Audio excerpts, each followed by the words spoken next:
तो ये कहानी एक छोटे से बच्चे की है जो कि जापान का एक लेजेंडरी समुराई बनना चाहता है और इसी के लिए वो काफी कड़ी मेहनत भी करता है और हमेशा ही ऐसे लोगों से पंगे लेता है जो कि उससे काफी ज्यादा स्ट्रांग होते हैं। लेकिन इस बार वो एक ऐसे इंसान के साथ भिड़ जाता है जो कि आगे चलकर विंड गॉड की पावर्स को अवेकन करता है और साथ ही में उसे विंड गॉड की स्वॉर्ड भी मिल जाती है जो कि उसे पूरी तरह से डीमन में कन्वर्ट कर देती है। और अब ये डीमन किसी भी हालत में याइबा को जान से मारना चाहता है क्योंकि ये इस बात को जानता है कि याइबा ही एक लौता इंसान है जो कि आगे चलकर थंडर गॉड की पावर्स को अवेकन कर सकता है और इसे हरा सकता है। तो इस कहानी की शुरुआत में पहले हम याइबा को देखते हैं जो कि अपने डैड के साथ जंगल में प्रैक्टिस कर रहा होता है और उसके डैड उसे काफी बड़े गुरिल्ले को मारने का ऑर्डर देते हैं, यानी कि ये भी उसकी प्रैक्टिस का ही एक पार्ट है। और फिर याइबा इस गुरिल्ले के साथ फाइट करना शुरू कर देता है और ये गुरिल्ला उसके ऊपर काफी भारी पड़ रहा होता है। लेकिन उसके दोस्त कागेटोरा और सोनोसुके की हेल्प से याइबा इस गुरिल्ले को काफी आराम से हरा देता है। और अब इसे हराने के बाद याइबा काफी सेलिब्रेट करता है और इसे ये बात समझ आ जाती है कि इस जंगल में वही सरवाइव कर सकता है जो कि सबसे ज्यादा स्ट्रांग हो।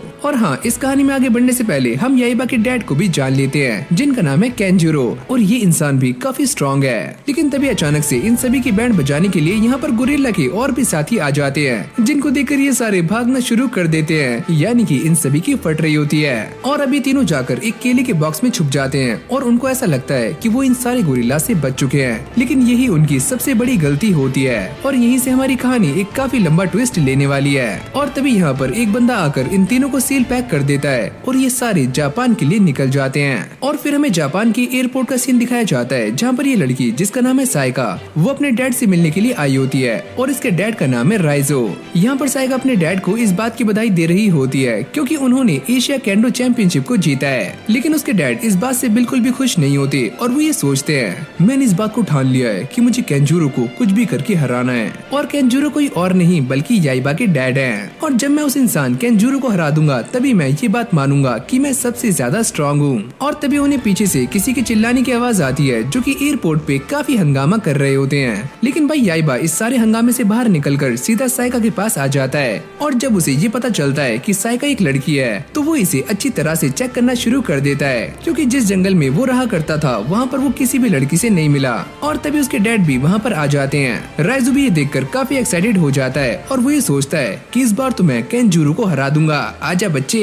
लेकिन केंजुरो इस बंदे को पूरी तरह से इग्नोर कर देता है और इन सभी को यहाँ से भागने के लिए कहता है। और अगली पल हम ये देखते हैं कि ये सारे राइजू के घर के सामने खड़े हुए होते हैं और केंजुरो अपने बेटे से कहता है कि आज से तुम यहीं पर रहने वाले हो, यही तुम्हारा नया घर है। लेकिन राइजू को ये बातें समझ नहीं आ रही होती कि आखिरकार ये लोग उसके साथ करना क्या चाहते हैं। और तभी याइबा इस घर के अंदर आ जाता है और वो आते ही कूदना शुरू कर देता है। लेकिन तभी अचानक से यहाँ पर साइका की एक छोटी सी ग्रैंड मदर आ जाती हैं जो कि उसे पकड़ लेती हैं। अबे ओए तू कौन है और तू यहाँ पर क्या कर रहा है, वो भी हमारे घर में। लेकिन जब उन्हें ये पता चलता है कि ये शरारती बच्चा केंजुरो का बेटा है तो वो इसके ऊपर काफी गुस्सा करना शुरू कर देती हैं। तुम भी अपने बाप की तरह ही काफी शैतान हो, मैं तुम्हें सुधार दूंगी। और इस बूढ़ी अम्मा का नाम है फूजी। और तभी केंजुरो उनसे कहता है कि मैं ये चाहता हूँ कि तुम याइबा को अपने पास रख लो। लेकिन इस बूढ़ी अम्मा का दिमाग काफी तेज चलता है और वो इन दोनों को लेकर डोजो में आ जाती है ताकि याइबा का टेस्ट लिया जा सके। और तभी केंजुरो यानी कि उसके डैड अपने बेटे से लड़ने के लिए एक काफी स्ट्रॉन्ग ओपोनेंट को ढूंढ रहे होते हैं। हाँ, मुझे मिल गया। सुनो बच्चे, अगर तुम इस ओपोनेंट को हरा देते हो तो हम तुम्हें यहाँ पर रखने के लिए मान जाएंगे। अरे हाँ, वो तो ठीक है, लेकिन मुझे इन सारी बातों से कोई भी फर्क नहीं पड़ता क्योंकि मुझे तो काफी स्ट्रॉन्ग बनना है। और अगली पल ये दोनों एक दूसरे से फाइट करना शुरू कर देते हैं और ये कंपटीशन काफी टफ चल रहा होता है, यानी कि ये दोनों ही एक दूसरे के ऊपर भारी पड़ रहे होते हैं। और तभी याइबा के दिमाग में कुछ खिचड़ी बननी शुरू हो जाती है और वो अपनी जंगल वाली प्रैक्टिस को याद करता है और वो ये सोचता है कि मुझे इस सामने वाले ओपोनेंट की अटैक को भांपना होगा जिससे मैं इसे काफी आराम से हरा सकता हूँ। और तभी अचानक याइबा इस बंदे के ऊपर एक जोरदार अटैक करता है और इस बंदे को छत से चिपका देता है और ये देखकर सभी की फट जाती है। लेकिन याइबा के डैड काफी खुश हो रहे होते हैं। अरे वाह बेटा, तुमने काफी अच्छा काम किया। और अब ये सारा कुछ देखकर साइका को भी काफी अजीब लग रहा होता है कि ये छोटा सा बच्चा इतना स्ट्रॉन्ग कैसे है। और जैसे कि हम ये बात जानते हैं कि याइबा ने जंगल में रहकर बस एक ही चीज सीखी है कि उसे सबसे स्ट्रॉन्ग बनना है, तभी वो सरवाइव कर सकता है। और अब यहीं से हमारा सीन शिफ्ट हो जाता है जहाँ पर याइबा के डैड उसे छोड़कर यहाँ से रफू चक्कर हो जाते हैं और यहाँ पर साइका याइबा से उसके टाइगर के बारे में पता कर रही होती है और याइबा ये बताता है कि इसका नाम है कागेटोरा और ये मेरा काफी अच्छा दोस्त है। लेकिन असल में कहानी तो कुछ और ही होती है, क्योंकि जब याइबा मछली पकड़ रहा होता है तब ये टाइगर उसके ऊपर पीछे से अटैक कर देता है, लेकिन याइबा उसे गलती से पानी में गिरा देता है, जिससे सारी की सारी मछलियाँ बाहर आ जाती हैं। और याइबा को ऐसा लगता है कि इस टाइगर ने मछलियाँ पकड़ने में उसकी हेल्प की है, और तभी से ये दोनों एक काफी अच्छे दोस्त बन जाते हैं। लेकिन यहाँ भी कहानी में कुछ लोचा है, क्योंकि वो टाइगर याइबा की हेल्प करने नहीं बल्कि उल्टा उसे खाने के लिए आया था। और फिर हमें अगली सुबह का सीन दिखाया जाता है, जहाँ पर याइबा साइका के साथ स्कूल जा रहा होता है, लेकिन वो इस बात से पूरी तरह से अनजान होता है कि आखिरकार ये स्कूल क्या होता है, क्योंकि ये इंसान हमेशा से ही जंगल में रहा है, तो इसे स्कूल के बारे में कुछ भी नहीं पता। और ये सुनने के बाद साइका उसे परेशान करना शुरू कर देती है। वैसे मैं तुम्हें बता दूं कि स्कूल एक ऐसी जगह होती है जहाँ पर काफी खतरनाक मॉन्स्टर पाए जाते हैं, लेकिन उसका ये दांव उसी के ऊपर उल्टा पड़ जाता है, क्योंकि याइबा ये सारी बात सुनने के बाद काफी ज्यादा एक्साइटेड हो जाता है और वो ये कहता है कि मैं स्कूल जाने के लिए एकदम तैयार हूँ, जल्दी मुझे स्कूल लेकर चलो। और ऐसे ही आगे चलते चलते साइका की फ्रेंड्स भी यहाँ पर आ जाती हैं, और जैसे याइबा उन्हें देखता है तो वो उन सभी को भी चेक करना शुरू कर देता है, जैसे कि उसकी आदत है। और अभी दोनों डोजो में आ जाते हैं और साइका उससे कहती है कि तुम यहीं बाहर रुको, मैं बस चेंज करके आई। लेकिन ये टर्की बच्चा वहाँ भी पहुँच जाता है और साइका को काफी गौर से देख रहा होता है, क्योंकि उसके डैड ने भी उसे यही सिखाया है कि लड़कियों को ये सारा कुछ पसंद होता है। लेकिन ये सारा कुछ देखकर साइका को काफी गुस्सा आ जाता है और वो इसे उठाकर सीधा बाहर फेंक देती है। और अगले पल याइबा की टक्कर इस डोजो में एक बंदी के साथ होती है, जिसको देखकर याइबा ये तो समझ जाता है कि ये इंसान सच में काफी स्ट्रॉन्ग है। और तभी साइका यहाँ पर आ जाती है और वो ये बताती है कि तुम ये किससे भिड़ रहे हो, क्या तुम इस बारे में जानते हो कि ये इंसान नेशनल चैंपियन है और इसका नाम है टाकेशी। और वो याइबा को मना कर रही होती है कि तुम इससे पंगे मत लो, लेकिन याइबा इसे देखकर काफी एक्साइटेड हो जाता है और लड़ने के लिए भी एकदम तैयार होता है। और अगली पल याइबा इस बंदे को चैलेंज करके इसके ऊपर अटैक्स करना शुरू कर देता है, लेकिन टाकेशी बड़ी आराम से उसकी स्वॉर्ड को पीछे फेंक देता है। और ये देखकर याइबा काफी हैरान हो जाता है और साथ ही में वो इस बंदे को अपना राइवल मान लेता है। और फिर हमें टाकेशी की लाइफ को दिखाया जाता है, जो कि अपनी लाइफ को काफी आराम से स्पेंड करता है और अपने सारे काम करते करते वो अपनी बहन को ये प्रॉमिस भी करता है कि इस बार भी वो दोबारा से जीतने वाला है। और मैं इस बात की कसम खाता हूँ कि मैं इस बार हारने वाला नहीं हूँ। और अगले दिन हम दोबारा से याइबा को देखते हैं, जो कि साइका के साथ स्कूल आ जाता है और साइका उसे मना कर रही होती है कि तुम यहाँ से चले जाओ। अच्छा मैं यहाँ से क्यों जाऊँ, पकड़ना है तो पकड़ो मुझे। लेकिन तभी अचानक से उसकी टक्कर टाकेची के साथ हो जाती है और वो उसे देखकर उसके नाम को सोच रहा होता है, अरे यार इस बंदी का नाम क्या था, पटेशी, सटेशी, फटाशी। वैसे मेरा नाम है टाकेशी। और याइबा उससे कहता है, क्या तुम मुझसे दोबारा से लड़ना चाहती हो, मैं तुमसे लड़ने के लिए एकदम तैयार हूँ। अरे बच्चे, तुम्हें अभी ट्रेनिंग करने की काफी जरूरत है, तो जाओ पहले ट्रेनिंग करके आओ। ये सुनते ही याइबा को काफी गुस्सा आ जाता है और वो उसके ऊपर अटैक कर देता है, लेकिन टाकेशी उसे एक ही झटका मारकर नीचे गिरा देता है। और तभी साइका उसे ये बताती है कि टाकेशी इस वक्त अपने टूर्नामेंट के बारे में सोच रहा है, तो तुम उसे अकेला छोड़ दो वरना वो तुम्हारी चटनी बना देगा। अरे यार मैं इसे कैसे बताऊं कि मैंने ये मन बना लिया है कि मुझे टाकेशी के साथ फाइट करनी है। और फिर हमें दोबारा से डोजो का सीन दिखाया जाता है, जहाँ पर साइका याइबा को ढूंढ रही होती है और इस तरफ हम ये देखते हैं कि याइबा ने टाकेशी के सारे इक्विपमेंट्स को गायब कर दिया होता है। अरे यार मेरा सारा का सारा सामान कहाँ पर है। और वो गुस्से में आकर अपने सारे के सारे इक्विपमेंट्स को पूरे स्कूल में ढूंढना शुरू कर देता है। और इसके बाद हम ये देखते हैं कि याइबा ने उसके सारे के सारे इक्विपमेंट्स को पूरे स्कूल में फैला दिया है और उनके साथ में काफी खतरनाक जाल भी बिछाए होते हैं। और शुरू में टाकेशी को ऐसा लगता है कि ये सारे के सारे ट्रैप्स बड़ी आराम से वो पार कर सकता है, लेकिन आगे जाते जाते ये सारे ट्रैप्स काफी जानलेवा हो जाते हैं, जिससे टाकेशी भी इंजर्ड होना शुरू हो जाता है। और अब इतनी सारी दिक्कतें उठाने के बाद टाकेशी फाइनली याइबा को ढूंढ लेता है और याइबा के पास उसका फेस गार्ड होता है, जिसके बदले में याइबा उससे कहता है, अगर तुम्हें ये चाहिए तो तुम्हें मुझसे फाइट करनी होगी। लेकिन टाकेशी इसके लिए मना कर देता है कि मैं तुमसे फाइट नहीं करूंगा। अच्छा तो लो फिर। और वो इसके फेस गार्ड को नीचे फेंक देता है और अगली पल हम ये देखते हैं कि टाकेशी इस मास्क को पकड़कर बड़ी आराम से नीचे लैंड हो जाता है, लेकिन यहाँ पर उसके लिए एक ट्रैप पहले से ही बिछा होता है और वो सीधा गड्ढे में गिर जाता है। अरे ओए टकले अंकल, क्या अब आप मुझसे लड़ने के लिए तैयार हो? अब तो हाँ बोल दो। मैंने तुमसे मना कर दिया है कि मैं तुमसे फाइट नहीं करूंगा। अच्छा तो ये लो।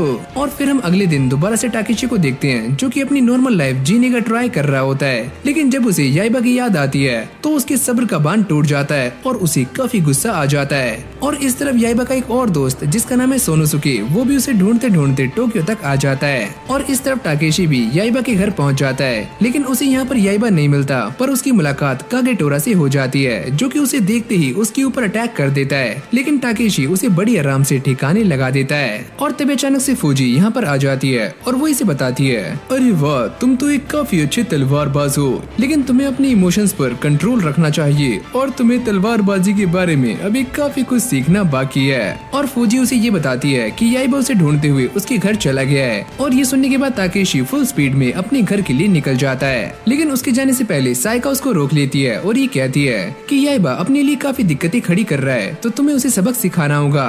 लेकिन ये बूढ़ी अम्मा इस बात से अवेयर हो जाती है कि याइबा आखिर क्या चीज है, यानी कि इस बूढ़ी अम्मा को याइबा की ताकत का अंदाजा हो चुका है। और फिर हम याइबा को देखते हैं जो कि टाकेशी के घर पहुंच चुका होता है, लेकिन यहाँ पर उसको उसका पुराना दोस्त वल्चर मिल जाता है और वो इसे देखकर काफी खुश होता है और खुश होकर दोबारा से अपने घर लौट जाता है। और तभी टाकेशी उसे आसमान में उड़ते हुए देख लेता है और जैसे वो घर जाके देखता है तो उसके सारे के सारे कबूतरों का और कबूतर खाने का काफी बुरा हाल हो चुका होता है। और टाकेशी को ये सारा कुछ देखकर काफी गुस्सा आ जाता है, क्योंकि उसके सारे के सारे कबूतर भी काफी सहमे हुए होते हैं। और इस तरफ याइबा भी कागेटोरा की ऐसी हालत देखकर काफी गुस्से में आ जाता है और अब ये दोनों मार्केट में एक दूसरे के आमने सामने खड़े होते हैं, यानी कि इन दोनों के बीच में एक काफी खतरनाक फाइट हो सकती है। और अगली पल हम ये देखते हैं कि ये दोनों आपस में भिड़ जाते हैं और यहाँ पर एक पुलिस वाला इन दोनों को रोकने के लिए आता है, लेकिन वो भी बेचारा बीच में ही पिस जाता है। और याइबा उसे हराने के लिए अपनी स्वॉर्ड के साथ साथ अपने हाथ और मुक्के भी चला रहा होता है। और ये सारा कुछ देखकर टाकेशी को काफी गुस्सा आ जाता है, अरे ओए, तुम मेरे साथ चीटिंग क्यों कर रहे हो? मैं बस तुमसे लड़ना चाहता हूँ, तो चलो मुझसे फाइट करो।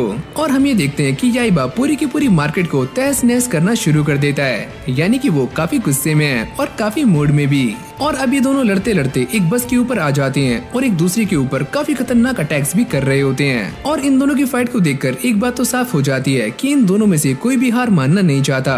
और तभी याइबा एक ट्रक के ऊपर आ जाता है और यहाँ से काफी सारे प्लैंक्स टाकेशी के ऊपर फेंक रहा होता है और टाकेशी भी इन्हें बड़ी आराम से बीच में से चीर देता है। और तभी अचानक हम याइबा को देखते हैं जो कि टाकेशी के ब्लाइंड स्पॉट पर जाकर उसके ऊपर एक जोरदार अटैक करता है, लेकिन टाकेशी इसको रोक लेता है। और तभी याइबा को काफी गुस्सा आ जाता है और वो टाकेशी के टकले पर काट लेता है और साथ ही में उसके चेहरे पर भी स्वॉर्ड से अटैक करता है। और वो ऐसा करने के बाद काफी खुश हो रहा होता है, लेकिन तभी अचानक याइबा एक साइन बोर्ड से टकरा जाता है। और फिर हम शाम का सीन देखते हैं जहाँ पर साइका याइबा की मल्लम पट्टी कर रही होती है, लेकिन वो भी अपनी जीत को लेकर काफी खुश होता है। और तभी यहाँ पर फूजी भी आ जाती है और वो ये कहती है, तुमने उसे हरा तो दिया है, लेकिन तुमने चीटिंग की है। और तभी याइबा ये डिसाइड करता है कि वो अगली बार टाकेशी को बिना चीटिंग के हराएगा। और साइका भी ये देखकर काफी हैरान हो जाती है कि याइबा अपने दोस्तों के साथ छत पर जा चुका है ताकि वो ट्रेनिंग कर सके। और तभी ये बूढ़ी अम्मा साइका को ये बताती है कि ये छोटा बच्चा अगर छत के ऊपर प्रैक्टिस करेगा तो ये किसी भी एंगल से अपने एनिमी के ऊपर अटैक कर सकता है। और फिर हम याइबा को देखते हैं जिसने अपने दोनों ही साथियों को बड़े आराम से हरा दिया होता है और अब वो अपनी आंखों पर पट्टी बांध लेता है ताकि वो एक सीरियस ट्रेनिंग कर सके।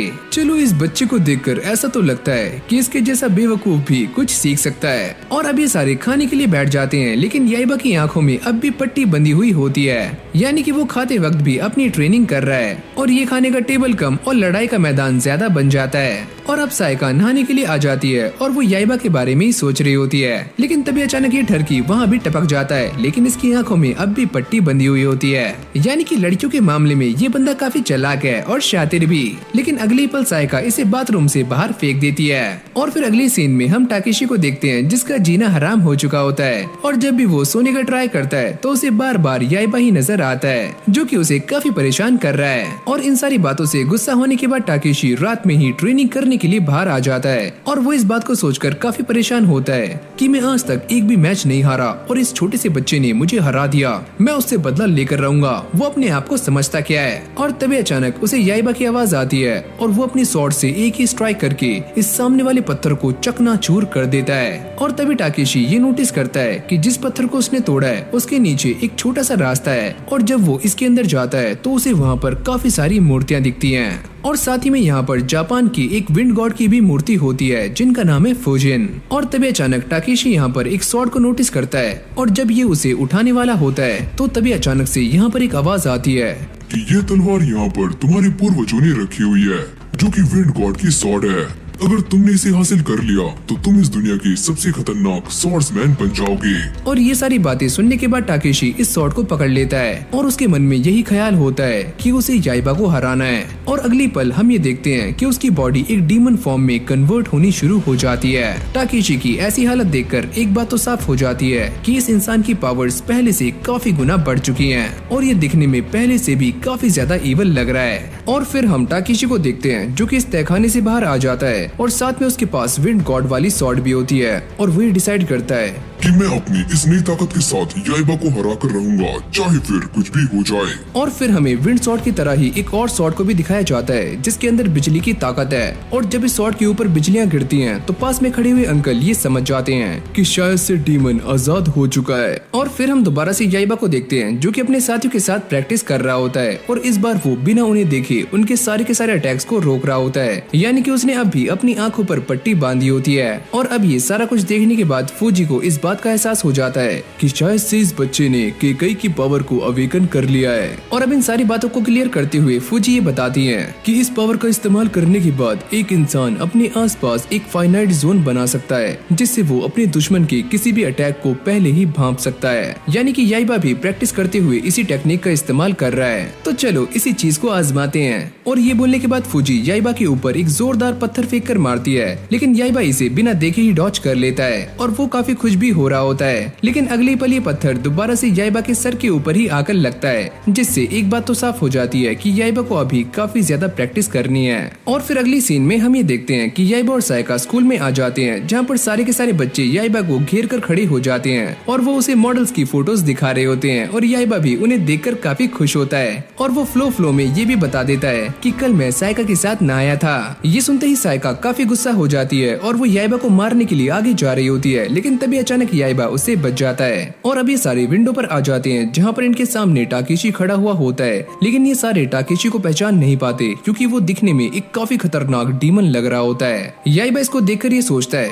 कि आखिरकार ये चपड़गंजू कौन है? क्या तुम मुझे नहीं जानते? मेरा नाम है टाकेशी और मैं यहाँ पर तुम्हें लड़ने का चैलेंज देने के लिए आया हूँ। और ये सुनते ही याइबा काफी एक्साइटेड हो जाता है और साथ ही में वो फाइट में भी कूद जाता है, लेकिन तभी टाकेशी अपनी असली स्वॉर्ड निकालकर याइबा की स्वॉर्ड को काट देता है और उसके फेस पर भी एक कट लगा देता है। और इस स्वॉर्ड को देखकर याइबा की भी फटनी शुरू हो जाती है क्योंकि ये एक असली स्वॉर्ड है। और सारे के सारे बच्चे ये देखकर काफी पैनिक हो रहे होते हैं और याइबा के हाथ में लोहे की रॉड लग जाती है, लेकिन इससे भी वो टाकेशी का कुछ भी बिगाड़ नहीं पाता और टाकेशी उसे काफी बुरी तरह से इंजर्ड कर देता है। और अगली पल हम ये देखते हैं कि याइबा अपनी नई टेक्निक को एक्टिवेट कर रहा होता है। मैं तुम्हें जान से मार दूंगा और मैं तुम्हें मारने के लिए तुम्हारे हाथों को भी काटने के लिए एकदम तैयार हूँ। और तभी अचानक से टाकेशी याइबा के ऊपर अटैक कर देता है, लेकिन याइबा भी अपनी नई टेक्निक का इस्तेमाल करके टाकेशी के सारे अटैक्स को बड़ी आराम से ब्लॉक कर रहा होता है। और अब इन दोनों के बीच में एक काफी इंटेंस फाइट होनी शुरू हो जाती है जहाँ पर याइबा टाकेशी के फेस पर कट लगाने में सक्सेसफुल हो जाता है और वो टाकेशी को पीछे भी धकेल देता है। हाँ भाई छपरी अंकल, आ रहा है ना मजा लड़ने में? अभी रुक जाओ बेटा, अभी तो मैंने अपनी असली ताकत का इस्तेमाल किया ही कहाँ है। और तभी वो अपनी विंड पावर का इस्तेमाल करके याइबा को काफी दूर फेंक कर मारता है और इससे याइबा की हालत भी काफी खराब हो जाती है। ये अंकल तो सच में काफी स्ट्रॉन्ग हैं। टाकेशी का अगला अटैक होते ही याइबा उसे रोकने की काफी ट्राई करता है, लेकिन उसकी लोहे की पाइप भी बैंड हो जाती है और साथ में याइबा को भी काफी चोटें आती हैं। और अब टाकेशी उसे मारने के लिए आगे जा रहा होता है, लेकिन सायका उसे रोकने का ट्राई करती है, लेकिन ये अपनी विंड पावर से सायका के ऊपर ही अटैक कर देता है। और ये देखकर टाकेशी काफी गुस्से में आ जाता है और वो याइबा के ऊपर दोबारा से एक काफी खतरनाक अटैक करता है और इस पूरी की पूरी बिल्डिंग को 2 हिस्सों में बांट देता है, लेकिन याइबा का वल्चर उसे आकर बचा लेता है। तुम यहाँ से जा तो रहे हो, लेकिन तुम्हें हारने का काफी दुख होगा। और फिर हम याइबा को देखते हैं जो कि अपनी हार को लेकर काफी उदास होता है और साथ में रो भी रहा होता है। और तभी उसके फादर यहाँ पर आ जाते हैं और वो ये बताते हैं कि ये सारा कुछ उस स्वॉर्ड की वजह से हो रहा है जो कि टाकेशी के पास है। वो एक विंड गॉड की स्वॉर्ड है और वो ये कहते हैं कि इस डीमन को हराने का सिर्फ एक ही तरीका है और वो है थंडर गॉड की स्वॉर्ड। लेकिन साथ में वो ये भी कहते हैं कि उस सॉर्ड तक पहुंचना इतना भी आसान नहीं है, क्योंकि वहाँ पर एक बूढ़े अंकल उस सॉर्ड की रखवाली कर रहे हैं। लेकिन याइबा काफी गुस्से में कहता है कि मैं टाकेशी को हराने के लिए उस सॉर्ड को हासिल करना चाहता हूँ। अगर तुम उस सॉर्ड को हासिल कर भी लेते हो तो उसे चलाना तुम्हारे लिए बिल्कुल भी आसान नहीं होगा। उसके लिए तुम्हें काफी सालों तक प्रैक्टिस करनी होगी। लेकिन याइबा अपनी जिद नहीं छोड़ता और उसके डैड उसे बताते हैं कि अगर तुम वो सॉर्ड हासिल करना चाहते हो तो वो सॉर्ड तुम्हें माउंट टैंगो के ऊपर मिलने वाली है। तो बस फिर क्या था, याइबा साइका को किडनैप करके माउंट टैंगो पर पहुंच जाता है, जहां पर ये सारे बैठकर आराम से खाना खा रहे होते हैं और इस खाने का इंतजाम याइबा ने ही किया होता है। लेकिन तभी अचानक यहाँ पर हम एक बूढ़े आदमी को देखते हैं और ये वही है जिसका नाम है मियामोटो, और वो इन सभी का ध्यान भटकाकर इन सभी के खाने को यहाँ से चुरा लेता है। और याइबा काफी गुस्से में आकर इस बूढ़े अंकल को मारने के लिए तैयार हो जाता है। लेकिन साइका इस बात को समझ जाती है कि ये इंसान वही है, यानी कि मियामोटो। और फिर अगले सीन में ये उन सभी को लेकर अपने घर पर आ जाता है, जहाँ पर याइबा इस बूढ़े अंकल से उस सॉर्ड के बारे में पता करता है और वो ये बताते हैं कि उस सॉर्ड को पाने की काफी लोगों ने कोशिश की थी, लेकिन जो भी उस सॉर्ड को लेने गया वो आज तक लौट कर वापस नहीं आया, यानी कि उसका काम 25 हो गया। मियामोटो ये भी बताते हैं कि उस सॉर्ड को सिर्फ एक ही इंसान हासिल कर सकता है, जिसका इंतजार मैं पिछले 400 सालों से करता आ रहा हूँ। लेकिन इस बुढ़े की सारी बातों को सुनने के बाद याइबा को ऐसा लगता है कि वो इंसान कोई और नहीं बल्कि मियामोटो है। तुम्हें क्या लगता है कि वो इंसान मैं हूँ? अरे यार मुझे देखो, मैं बूढ़ा हो चुका हूँ। और जब ये दोनों बहस कर रहे होते हैं तो साइका आगे जाकर उस सॉर्ड को ढूंढ लेती है, लेकिन जैसे वो इस सॉर्ड को टच करने की कोशिश करती है तो उसके ऊपर एक काफी तेज बिजली आकर गिरती है और अगले पल साइका की हालत कुछ ऐसी होती है। और मियामोटो उन सभी को बताता है अगर कोई भी इंसान जो कि सॉर्ड को पसंद नहीं है और वो इसे हाथ लगाता है तो वो भुना हुआ कबाब बन जाता है। लेकिन याइबा इस सॉर्ड को बड़ी आराम से बाहर निकाल लेता है। ये तुमने कैसे किया? मैं तो खुद भी इस सॉर्ड को कभी बाहर निकाल नहीं पाया। और इस बुड्ढे को इस बात की परेशानी नहीं होती कि ये लेजेंडरी सॉर्ड बाहर निकल चुकी है। वो तो इस बात को सोचकर काफी परेशान हो रहा होता है कि इस लेजेंडरी सॉर्ड का मालिक ये छोटा सा बच्चा है। मुझे ऐसा लगता है कि अब पूरी दुनिया पर डीमंस अपना कब्जा कर लेंगे। और इस तरफ याइबा इस बात को सोचकर काफी खुश हो रहा होता है कि वो एक लेजेंडरी स्वॉर्ड्समैन है। अरे वाह, मैं एक लेजेंडरी स्वॉर्ड्समैन हूँ, सबके छक्के छुड़ा दूंगा मैं। अरे यार मैं इस बच्चे को क्या सिखाऊं, ये तो दिखने में ही एक नंबर का छपरी और नल्ला है। और फिर हम याइबा को देखते हैं जो कि सॉर्ड की पावर को इस्तेमाल करने की कोशिश करता है और मियामोटो ये बताते हैं कि तुम्हें सॉर्ड की पावर्स को इस्तेमाल करने के लिए पहले इसके थंडर गॉड को अवेकन करना होगा। तो चलो मैं तुम्हें लड़ने का चैलेंज देता हूँ। और अगले पल हम ये देखते हैं कि याइबा के अंदर बिजली की ताकतें आनी शुरू हो जाती है, लेकिन ये गॉड याइबा के ऊपर हावी हो जाता है और उसे एक डीमन के अंदर कन्वर्ट कर देता है, जिसके बाद याइबा अपने ही साथियों के ऊपर अटैक करने लगता है। लेकिन मियामोटो अपनी पावर्स का इस्तेमाल करते हुए याइबा के ऊपर एक जोरदार अटैक करते हैं, जिससे याइबा बेहोश हो जाता है। टाकेशी को भी इस बात की भनक लग जाती है कि शायद से उस सॉर्ड को निकाल लिया गया है और मुझे भी उस सॉर्ड को हासिल करना है। और अब कहानी दोबारा से मियामोटो और बाकी सभी के ऊपर जाती है, जहाँ पर साइका मियामोटो से ये पता कर रही होती है क्या सच में टाकेशी उस सॉर्ड की वजह से एक डीमन बना है। और मियामोटो उन्हें ये बताता है कि तुम इन सॉर्ड्स के बारे में नहीं जानते, ये इंसानों के अंदर के डीमंस को बाहर लाती हैं और इनके ऊपर काबू करने के लिए तुम्हें इनके अंदर के स्पिरिट्स को हराकर उनके ऊपर अपना कब्जा करना होता है। और अब याइबा इस बात को डिसाइड कर लेता है कि मैं इस सॉर्ड के ऊपर अपना कंट्रोल करके रहूंगा, क्योंकि मुझे टाकेशी को हराना है। और फिर हम टाकेशी को देखते हैं जो कि यहाँ पर खड़ा हुआ कुछ मंत्रों का जाप कर रहा होता है और वो अपनी विंड सॉर्ड का इस्तेमाल करके यहाँ पर 8 ऑक्स को जिंदा कर देता है और उन सभी को ये ऑर्डर देता है कि तुम सारे जाकर उस थंडर सॉर्ड को मेरे पास लेकर आओ। लेकिन ये सारे यहाँ से जाने से मना कर रहे होते हैं, तो टाकेशी इन्हें कुछ डीमंस देता है जो कि इनके साथ जाएंगे उस तलवार को हासिल करने के लिए। लेकिन वहाँ पर जाने से पहले टाकेशी इन सभी से कहता है कि अगर तुम सबने उस तलवार को मेरे लिए हासिल नहीं किया तो तुम सारे मारे जाओगे। और यहाँ पर हम याइबा को देखते हैं जो कि लोटस लीफ की हेल्प से पानी को पार करने की कोशिश करता है और ये करने का काम उसे मियामोटो ने दिया होता है, यानी कि इस बुड्ढे ने। और वो ये ट्रेनिंग इसलिए कर रहा होता है ताकि वो थंडर गॉड की पावर को आसानी से संभाल पाए। पर इतनी प्रैक्टिस करने के बाद भी याइबा बार बार इस पानी के अंदर गिर रहा होता है और वो इस बुड्ढे के ऊपर गुस्सा हो जाता है और वो ये कहता है कि इस पत्ते के ऊपर खड़ा होना इतना भी आसान नहीं है। बच्चे, हमारा माइंड और हमारी बॉडी एक पंख की तरह हल्की होती है और ये हवा के साथ मूव करती है और तुम्हें इन सारे पत्तों के ऊपर खड़ा नहीं होना है, तुम्हें बस इनके ऊपर कदम रखकर इन्हें क्रॉस करना है। और ये बोलने के बाद मियामोटो उसे ये प्रैक्टिकली करके दिखाता है और याइबा भी ये देखकर काफी हैरान हो जाता है और वो ये सोचता है कि मैं भी ये कर सकता हूँ। और अब याइबा दोबारा से अपनी ट्रेनिंग को स्टार्ट कर देता है और सायका चली जाती है खाना बनाने के लिए। और इस तरफ जापान के पार्लियामेंट में बजट को लेकर फाइट चल रही होती है, लेकिन तभी अचानक से टाकेशी यहाँ पर आ जाता है और ये सारे उसके ऊपर गोलियों से ताबड़तोड़ अटैक कर रहे होते हैं। लेकिन टाकेशी को इनसे घंटा फर्क नहीं पड़ता और वो अपनी पावर्स का इस्तेमाल करके इन सभी लोगों को डराना शुरू कर देता है। तुम सारे यहाँ से चले जाओ और आज से मैं इस देश पर राज करने वाला हूँ। और यहाँ पर याइबा प्रैक्टिस करते करते काफी थक जाता है और इसको ऐसा देखकर मियामोटो को एक बंदे की याद आ जाती है जिसका नाम था क्योजीरो। और वो इंसान काफी खतरनाक तलवारबाज था, लेकिन उसकी एक काफी बुरी आदत थी कि वो किसी के भी सामने अपनी स्वॉर्ड को बाहर निकाल लिया करता था। और मियामोटो ये भी कहता है कि उस इंसान ने हमेशा ही अपनी स्ट्रेंथ के ऊपर भरोसा किया और यही उसकी हारने का कारण बना। और ये बोलने के बाद वो याइबा को थंडर गॉड की स्वॉर्ड दे देते हैं, क्योंकि बिना स्वॉर्ड के याइबा कुछ भी नहीं है। और जैसे ही उसे ये स्वॉर्ड मिलती है तो वो दोबारा से ट्रेनिंग करने के लिए काफी एक्साइटेड हो जाता है। और फिर अगली सीन में हमें दो सस्पिशियस लोगों को दिखाया जाता है जो कि सायका के पास आकर उससे थंडर स्वॉर्ड के बारे में पता कर रहे होते हैं। और इन दोनों को देखकर सायका को ऐसा लगता है कि ये दोनों ही मियामोटो के साथ में है। और वो ये बता देती है कि वो स्वॉर्ड अभी याइबा के पास है और याइबा उस स्वॉर्ड से ट्रेनिंग कर रहा है। और फिर हम दोबारा से याइबा को देखते हैं जिसको काफी ज्यादा भूख लग रही होती है और इसलिए वो ट्रेनिंग में कंसंट्रेट नहीं कर पाता।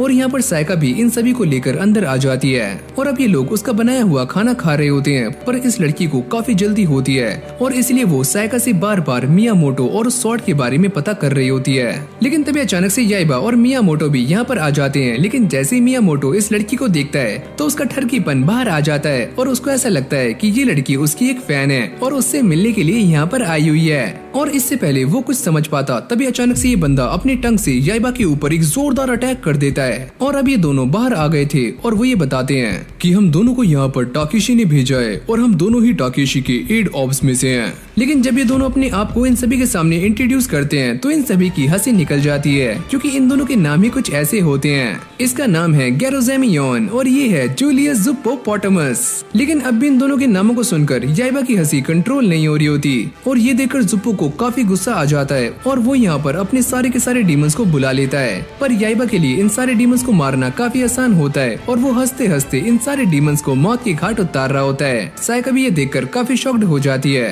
अरे बच्ची, ये भी एक तरह की टेक्निक है जहाँ पर आप अपने दुश्मन को गुस्सा दिलाते हो, वो भी हंस कर, और जब भी आपको सही मौका मिलता है तो आप उन्हें आसानी से मार सकते हो। लेकिन तभी अचानक हम ये देखते हैं कि जुप्पो और गैरो भी लड़ाई के मैदान में कूद जाते हैं और ये देखकर मियामोटो को भी लड़ाई के अंदर कूदना पड़ता है। और ये डीमंस काफी सारे होते हैं और यहाँ तक कि सायका के ऊपर भी अटैक करने के लिए आगे बढ़ रहे होते हैं। लेकिन सायका बड़ी आराम से इन डीमंस को धूल चटा देती है। और फिर हम गैरो को देखते हैं जिसने याइबा की वुडन स्वॉर्ड को तोड़ दिया होता है और वो उसकी थंडर गॉड वाली स्वॉर्ड को भी जीप से पकड़ लेता है। लेकिन तभी याइबा उसे अपनी मयान से बाहर निकाल लेता है। और जब याइबा इस स्वॉर्ड की पावर को एक्टिवेट करता है तो हम ये देखते हैं कि स्वॉर्ड के अंदर का डीमन याइबा के ऊपर हावी होना शुरू हो जाता है। मियामोटो उसे कंट्रोल करने की कोशिश करता है, लेकिन इस बार याइबा आउट ऑफ कंट्रोल हो जाता है और वो गुस्से में आकर मियामोटो की ही ट्री हाउस को पूरी तरह से भून देता है। और अब याइबा पागलों की तरह बिहेव कर रहा होता है, जिसके बाद वो गैरो के ऊपर अटैक करने के लिए आगे आता है। लेकिन मियामोटो उसको रोक लेते हैं और अब मियामोटो और गैरो ने आपस में टीम अप कर लिया है ताकि वो याइबा को रोक सके, क्योंकि याइबा एक डीमन बन चुका है। और अब ये दोनों मिलकर याइबा के ऊपर अटैक्स करना शुरू करते हैं, लेकिन याइबा इनके अटैक्स को बड़ी आराम से रोक लेता है और वो उल्टा इनके ऊपर ही अटैक कर देता है। और अब मियामोटो काफी चालाकी से काम लेते हुए याइबा के ऊपर अपनी स्वॉर्ड से अटैक करते हैं और याइबा की स्वॉर्ड के ओर को बाहर निकाल लेते हैं, जिससे स्वॉर्ड की पावर्स कम हो जाती हैं और याइबा भी दोबारा से नॉर्मल हो जाता है। और ये देखकर ये दोनों ही काफी खुश हो जाते हैं और एक दूसरे को पप्पियां शप्पियां कर रहे होते हैं। और फिर हमें बताया जाता है कि इन स्वॉर्ड की पावर्स उनके और में होती है और जब ये सारी बातें कर रहे होते हैं तो ज़ोप्पो मौके का फायदा उठाकर इस और को हासिल कर लेता है। अगर तुम इस लड़की को जिंदा देखना चाहते हो तो एक काम करो, ये स्वॉर्ड हमारे हवाले कर दो, वरना हम इसे जान से मार देंगे। लेकिन गैरो इन सभी के ऊपर अटैक करने में थोड़ा सा हिचकिचा रहा होता है, क्योंकि मियामोटो ने उसकी जान बचाई है। और ये देखकर ज़ोप्पो याइबा के ऊपर अटैक करने के लिए आगे आता है और वो ये बताता है कि जो लोग भी टाकेशी की बात को नहीं मानते वो हमारे साथ रहने के लायक नहीं है। और अब ये सुनने के बाद याइबा की सनक जाती है और वो दोबारा से जोप्पो के नाम का मजाक बनाना शुरू कर देता है। अभी क्या अजीब सा नाम है ये, जोप्पो चोप्पो। और अब वो काफी गुस्से में आकर अपने डीमंस के साथ याइबा के ऊपर अटैक्स करना शुरू कर देता है और याइबा भी उसे हराने की काफी कोशिशें कर रहा होता है, लेकिन वो उसे हरा नहीं पाता। और अगली पल हम ये देखते हैं कि याइबा उसके ऊपर एक जोरदार अटैक करता है, पर जोप्पो उसको भी रोक लेता है, जिसके बाद याइबा की स्वॉर्ड एक स्पिनिंग व्हील की तरह घूमना शुरू कर देती है और वो अपने सामने आने वाले सारे के सारे डीमंस को बड़ी आराम से मार रहा होता है। और याइबा को ये काम करने में काफी मजा भी आता है, लेकिन वो इन डीमंस को काटने के साथ साथ जंगल के पेड़ों को भी काट रहा होता है। और ये देखकर जोप्पो काफी डर जाता है कि मुझे ऐसा लगता है कि मुझे इस और को लेकर ही यहाँ से जाना पड़ेगा, वरना ये मुझे जान से मार सकता है। याइबा देखता है कि जोप्पो यहाँ से भागने का ट्राई कर रहा है, तो वो पानी के ऊपर काफी तेजी से भागते हुए आता है और जोप्पो के ऊपर एक स्लैश मारकर उसे बीच में से चीर देता है और वो अचानक से एक व्हाइट स्नेक के अंदर कन्वर्ट हो जाता है और यहाँ से भाग जाता है। और अब रात में ये सारे बातें कर रहे होते हैं कि उन्हें गेरो को अपने साथ रखना है या फिर नहीं, और साथ ही में उन्हें ये भी पता चल चुका है कि टाकेशी ने जापान की पार्लियामेंट के ऊपर अटैक कर दिया है। मुझे ऐसा लगता है कि मुझे दोबारा से गेनरियो आइलैंड पर जाना होगा जहाँ पर मेरी स्वॉर्ड है, और वैसे वो स्वॉर्ड भी थंडर स्वॉर्ड की तरह ही है, और उस आइलैंड पर मैंने कोइचिरो से फाइट भी की थी और मुझे अपनी स्वॉर्ड चाहिए। और मियामोटो याइबा को ये सारी बातें इसीलिए बता रहा होता है ताकि याइबा उसकी बातों को सुनकर थोड़ा बहुत सीख जाए कि थंडर स्वॉर्ड को कैसे इस्तेमाल किया जाता है। याइबा आराम से लेटे हुए मियामोटो से ये पता करता है, वैसे आपको क्या लगता है कि मैं उस स्वॉर्ड को हैंडल कर पाऊंगा? वैसे मुझे इस बात के ऊपर पूरा यकीन तो नहीं है, लेकिन हाँ थोड़ी बहुत उम्मीद जरूर है। और अब अगली सुबह ये सारे उसी आइलैंड के लिए निकल रहे होते हैं, लेकिन तभी अचानक यहाँ पर हम एक मधुमक्खी जैसे रोबोट को देखते हैं जो कि इन सभी के ऊपर नजर रख रहा होता है। और फिर हमें जापान के पार्लियामेंट को दिखाया जाता है जिसके ऊपर टाकेशी ने अपना कब्जा कर लिया है, लेकिन अभी भी उसे ये बात नहीं पता होती कि उसने जिन डीमंस को याइबा की स्वॉर्ड लेने के लिए भेजा है वो स्वॉर्ड को लेकर वापस आ भी रहे हैं या फिर नहीं। और उसके एक साथी ने इन सभी के ऊपर नजर रखने के लिए अपने एक ड्रोन को भी भेजा होता है जो कि दिखने में एक रोबोटिक मधुमक्खी की तरह लग रहा होता है। और फिर अगली सीन में हम ये देखते हैं कि याइबा और उसके साथियों को रोकने के लिए यहाँ पर एक और मॉन्स्टर आ जाता है जो कि है स्लग। टाकेशी को भी इस बात की भनक लग चुकी है कि उसका एक साथी हार चुका है और उसके दूसरे साथी ने याइबा की टीम को ज्वाइन कर लिया है। मालिक आप ये सारा कुछ सोचकर गुस्सा मत होइए, ये सारा कुछ हमारे प्लान के हिसाब से ही चल रहा है। और यहाँ पर ये सारे इस स्लग से लड़ने का ट्राई कर रहे होते हैं और लड़ते लड़ते नमक के बीच में जाकर गिर जाते हैं और इस स्लग की बॉडी काफी स्लिपरी होती है, तो याइबा इसे सही ढंग से पकड़ नहीं पाता। और तभी इन सभी को एक आइडिया आता है और ये सारी की सारी नमक की बोरियां उठाकर इस स्लग के ऊपर फेंक देते हैं और याइबा अपनी स्वॉर्ड निकालकर इन सारी बोरियों को काट देता है। और जब ये सारा नमक इस स्लग के ऊपर गिरता है तो अचानक से उसका साइज भी छोटा हो जाता है और वो डर के मारे यहाँ से कल्टी मार लेता है। ये तुम देख रहे हो ना कि हमारे प्लान के साथ क्या हो रहा है? अरे मालिक आप चिंता मत कीजिए, मेरे पास एक और प्लान है जिसके ऊपर 3 लोग काम कर रहे हैं। और अब इतनी ज्यादा फाइट करने के बाद याइबा और उसकी पूरी की पूरी टीम काफी थक जाती है और इनके पास पैसे भी नहीं होते, जिसकी वजह से ये खाना भी नहीं खा सकते। और तभी अचानक इन सभी के सामने कुछ लोग आ जाते हैं जो कि इन सभी को घेर लेते हैं और एक बंदा इनसे कहता है कि आप हमारे लकी कस्टमर हो और आपको सारा कुछ खाने के लिए मिलने वाला है, वो भी एकदम मुफ्त में। और ये सारा का सारा प्लान टाकेशी का ही होता है जिसके अंदर ये सारे फंस जाते हैं। और इस रेस्टोरेंट में आने के बाद याइबा नंगा खड़ा हुआ प्रैक्टिस कर रहा होता है और गेरो उसकी बैलेंस बनाने में हेल्प कर रहा होता है, लेकिन वो अब भी बैलेंस बनाने में नाकाम हो जाता है। लेकिन उसके मन में टाकेशी को हराने की आग होती है, तो वो बिल्कुल भी रुकने का नाम नहीं लेता और दोबारा से प्रैक्टिस करने पर लग जाता है। और इस तरफ सायका ठंडे ठंडे पानी में आराम से नहा रही होती है, लेकिन उसको ऐसा लगता है कि कोई उसे देख रहा है। और यहाँ पर टाकेशी के लोग होते हैं जो कि इन सभी के ऊपर नजर बनाए हुए हैं, लेकिन उसको ऐसा लगता है कि ये सारा काम याइबा कर रहा है और वो उसकी एक बॉक्स फेंक कर मारती है कि तुम मुझे ऐसे क्यों देख रहे हो। और तभी अचानक से मियामोटो को एक आइडिया आता है और वो इन दोनों से कहता है कि तुम दोनों एक काम करो, इसके ऊपर चढ़ जाओ, देखते हैं कौन जीतता है। और जब याइबा इसके ऊपर चढ़कर ऊपर पहुंचता है तो दूसरी तरफ से ये सारे लोग उसके ऊपर पानी फेंकना शुरू कर देते हैं, लेकिन याइबा इस पानी के ऊपर आराम से स्विम कर रहा होता है। और तभी वो पाइप के ऊपर पैर रख देते हैं और याइबा बेचारा नीचे गिर जाता है। और फिर हमें टाकेशी के कुछ बंदों को दिखाया जाता है जो कि इस बार इन सभी के ऊपर नजर रखने के लिए आए हैं, और इसके अंदर है मेंटिस, स्टारफिश और ये क्यूकम्बर जो कि आपस में बैठे हुए मीटिंग कर रहे होते हैं। हमें कुछ भी करके उस बच्चे से उस स्वॉर्ड को लेना होगा, लेकिन हम उससे लड़ना नहीं चाहते क्योंकि वो काफी स्ट्रॉन्ग है। तो चलो एक काम करते हैं, हम उस स्वॉर्ड को चुपके से चुरा लेते हैं। और फिर यहाँ का ऑनर इन सभी के पास आ जाता है और वो ये बताता है कि हमारे यहाँ पर एक स्पेशल इवेंट होने वाला है और जो भी उसे जीतेगा उसे मिलेगा हॉट स्प्रिंग। मियामोटो कहता है कि हम इस चीज के लिए एकदम तैयार हैं क्योंकि इससे एक इंसान की मेंटल हेल्थ का पता लगता है। कि वो मेंटली कितना स्ट्रॉन्ग है। तो चलो फिर मैं भी तैयार हूँ। और फिर हमें रात का सीन दिखाया जाता है जहाँ पर याइबा और सायका इस इवेंट वाली जगह पर आ जाते हैं और ये जगह देखने में काफी हॉन्टेड लग रही होती है। और जब ये दोनों आगे जाते हैं तभी अचानक से इन दोनों के सामने स्टारफिश आ जाती है और इन दोनों को ऐसा लगता है कि सामने किसी छोटे बच्चे ने स्टारफिश की कॉस्ट्यूम पहनी हुई है। अरे सुनो, मैं तुम्हें यहाँ पर कुछ बताने के लिए आया हूँ, तुम्हें बस आगे तक जाना है और अगर तुम वहाँ तक पहुँच जाती हो तो तुम्हें मिलेगा हॉट स्प्रिंग, लेकिन तुम वहाँ पर इन खतरनाक चीजों को लेकर नहीं जा सकते। तो एक काम करो, ये स्वॉर्ड मुझे दे दो। लेकिन याइबा उसे बड़ी चालाकी से अपने पास रख लेता है। मुझे लगता है कि ये बच्चा मुझे वो स्वॉर्ड नहीं देगा। और अब ये दोनों आगे जा रहे होते हैं और साथ ही में इन दोनों की काफी फट रही होती है। और फिर हम मेंटिस को देखते हैं जो कि भेष बदल कर यहाँ पर बैठा होता है और वो बूढ़ी अम्मा की आवाज में ये कहता है कि प्लीज बेटा मेरी हेल्प करो।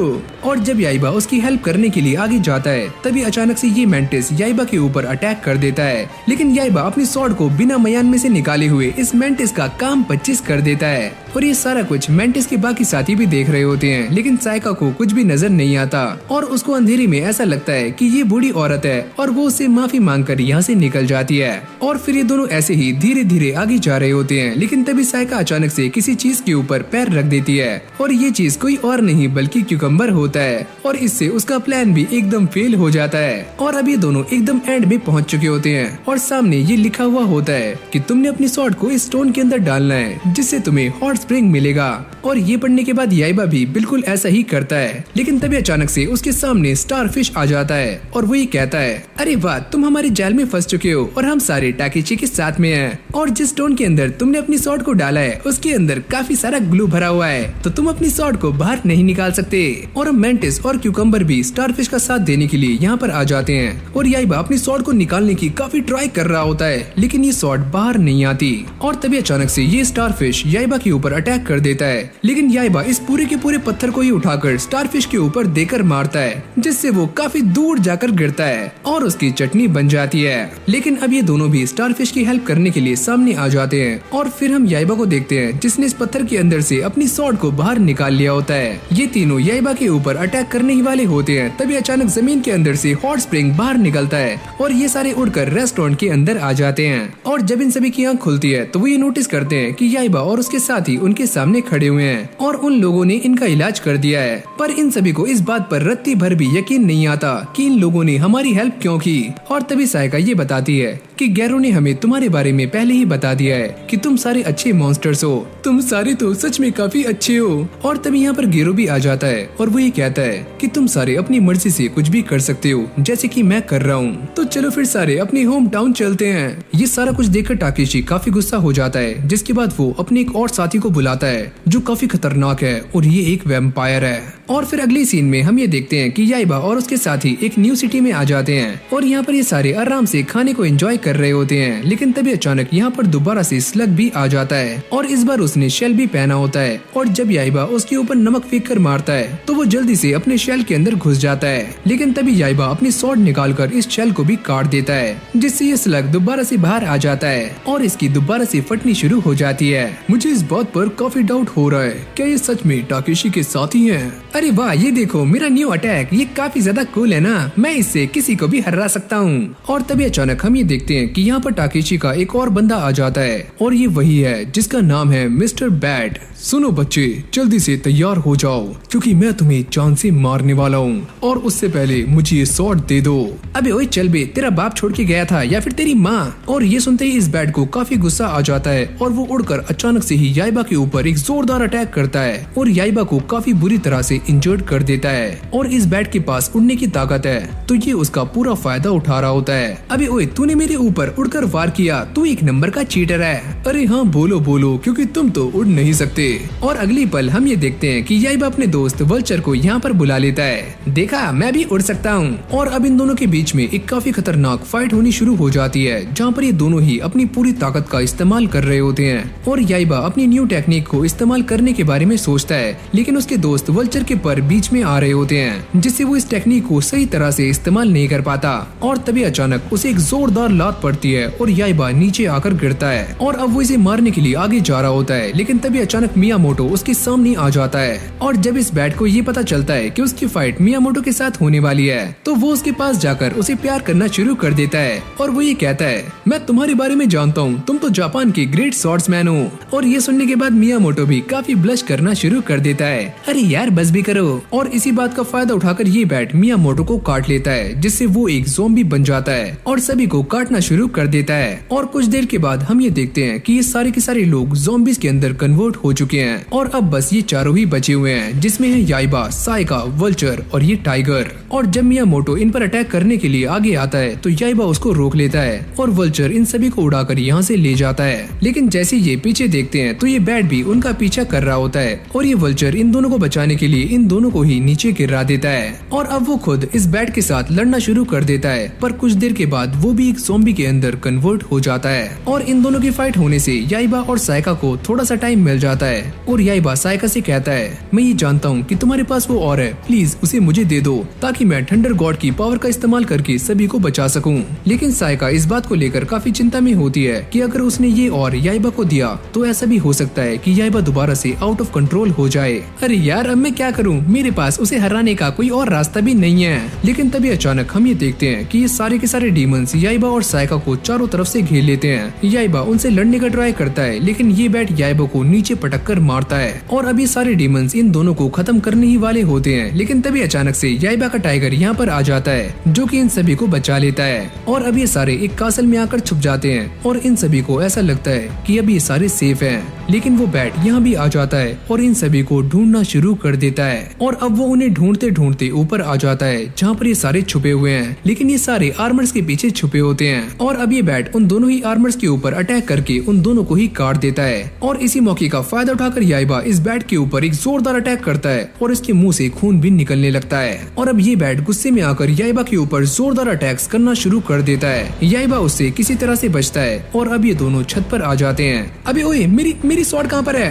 और यहाँ पर नीचे साइका इस स्वॉर्ड को उठाने की काफी कोशिशें कर रही होती है, पर ये स्वॉर्ड काफी ज्यादा भारी होती है। लेकिन तभी यहाँ पर टाइगर आ जाता है, जो कि स्वॉर्ड को उठाकर काफी तेजी से भागता है। और यहाँ पर इस बैट ने याइबा के पसीने निकलवा दिए होते हैं और याइबा उससे लड़ते लड़ते एक कमरे में आ जाता है, जहाँ पर ये टाइगर याइबा को उसकी स्वॉर्ड दे देता है। याइबा इससे पहले अपनी स्वॉर्ड का इस्तेमाल करता, तभी ये बैट उसकी स्वॉर्ड में और को डाल देता है, पर ये और दूसरा होता है। इन दोनों के बीच में अब दोबारा से फाइट स्टार्ट हो जाती है और याइबा भी अपनी टेक्निक का इस्तेमाल नहीं कर पाता और वो इसे मारते मारते याइबा की हालत काफी खराब कर देता है और वो इसके ऊपर आखिरी अटैक करने ही वाला होता है। लेकिन तभी एक रोशनी इस बैट के ऊपर पड़नी शुरू हो जाती है, जो कि इस ओर से रिफ्लेक्ट हो रही होती है, जिससे इस बैट का मुंह जलना शुरू हो जाता है। और तभी याइबा अपनी स्वॉर्ड का इस्तेमाल करके इस पूरी की पूरी छत को उड़ा देता है। और जब ये सनलाइट याइबा की स्वॉर्ड के ऊपर पड़ती है तो उसके अंदर लगा हुआ और अचानक से ही गायब हो जाता है, जिसके बाद याइबा दोबारा से अपनी टेक्निक इस्तेमाल करना शुरू कर देता है और वो एक ही झटके में इस बैट को भी बीच में से काट देता है और वो इस फाइट को जीत जाता है। और तभी साइका आकर उसे गले से लगा लेती है, लेकिन इस बार याइबा काफी सीरियस लग रहा होता है, क्योंकि इस फाइट के बाद वो ये बात जान चुका है कि टाकेशी को हराना उसके लिए इतना भी आसान नहीं होने वाला।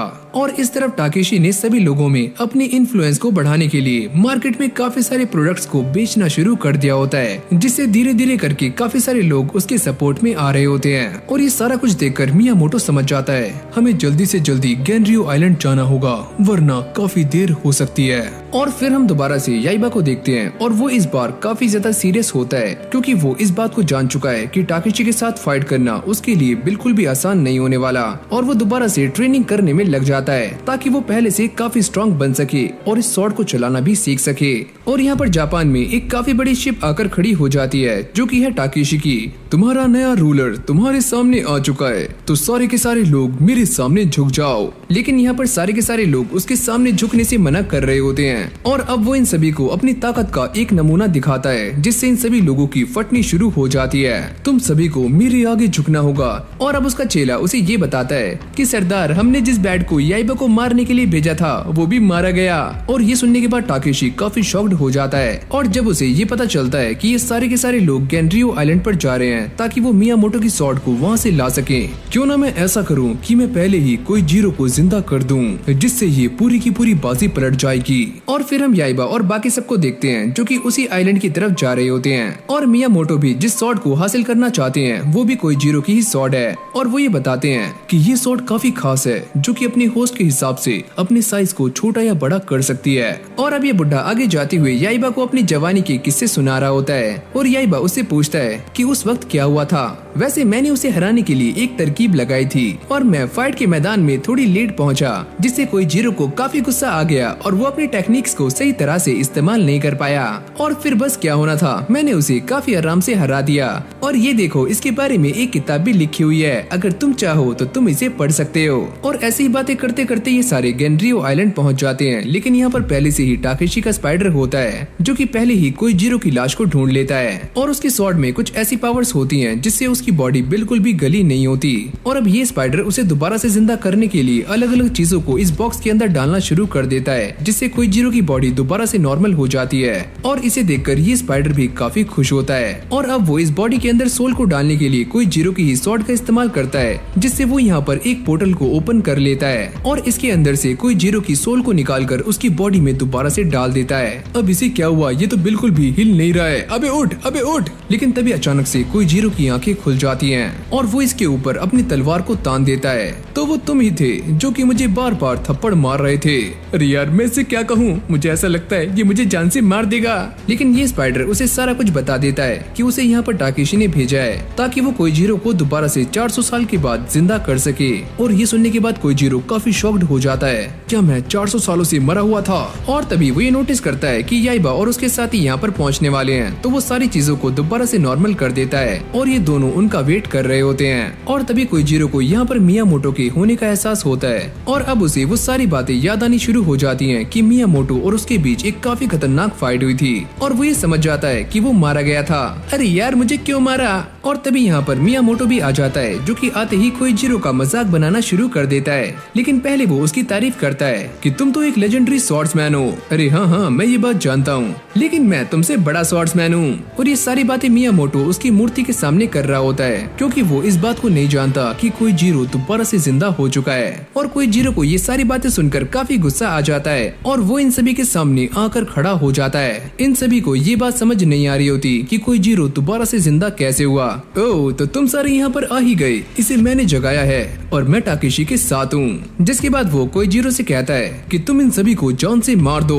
तो चलो फिर सबसे पहले मैं मियामोटो को चैलेंज करता हूँ। मियामोटो, तुम कहाँ पर हो, मेरे सामने आओ। और याइबा उसे बताता है कि ये वाले बूढ़े अंकल ही मियामोटो हैं। क्या ये मियामोटो है? और अब ये दोनों ही एक दूसरे का मजाक बनाना शुरू कर देते हैं और एक दूसरे से फाइट करने के लिए अपनी स्वॉर्ड्स को भी बाहर निकाल लेते हैं। और अब इन दोनों के बीच में एक काफी खतरनाक फाइट होनी शुरू हो जाती है जहाँ पर मियामोटो कोइजीरो के ऊपर बार बार अटैक्स कर रहे होते हैं, लेकिन वो भी इनके सारे अटैक्स को डॉज कर रहा होता है। जिसके बाद वो अपनी स्वॉर्ड को काफी लंबा करता है और मियामोटो को काफी दूर फेंक कर मारता है। मैं पहले से काफी बूढ़ा हो चुका हूँ, तो मैं अपनी पूरी स्ट्रेंथ के साथ तुमसे लड़ नहीं पा रहा हूँ। और ये सारा कुछ देखकर याइबा इस फाइट के अंदर कूद जाता है और अब याइबा और कोइजीरो के बीच में एक काफी खतरनाक फाइट चल रही होती है। लेकिन कोइजीरो से लड़ते हुए याइबा इस बात को समझ जाता है कि ये कोई आम इंसान नहीं है और मैं इसे ऐसे नहीं हरा सकता।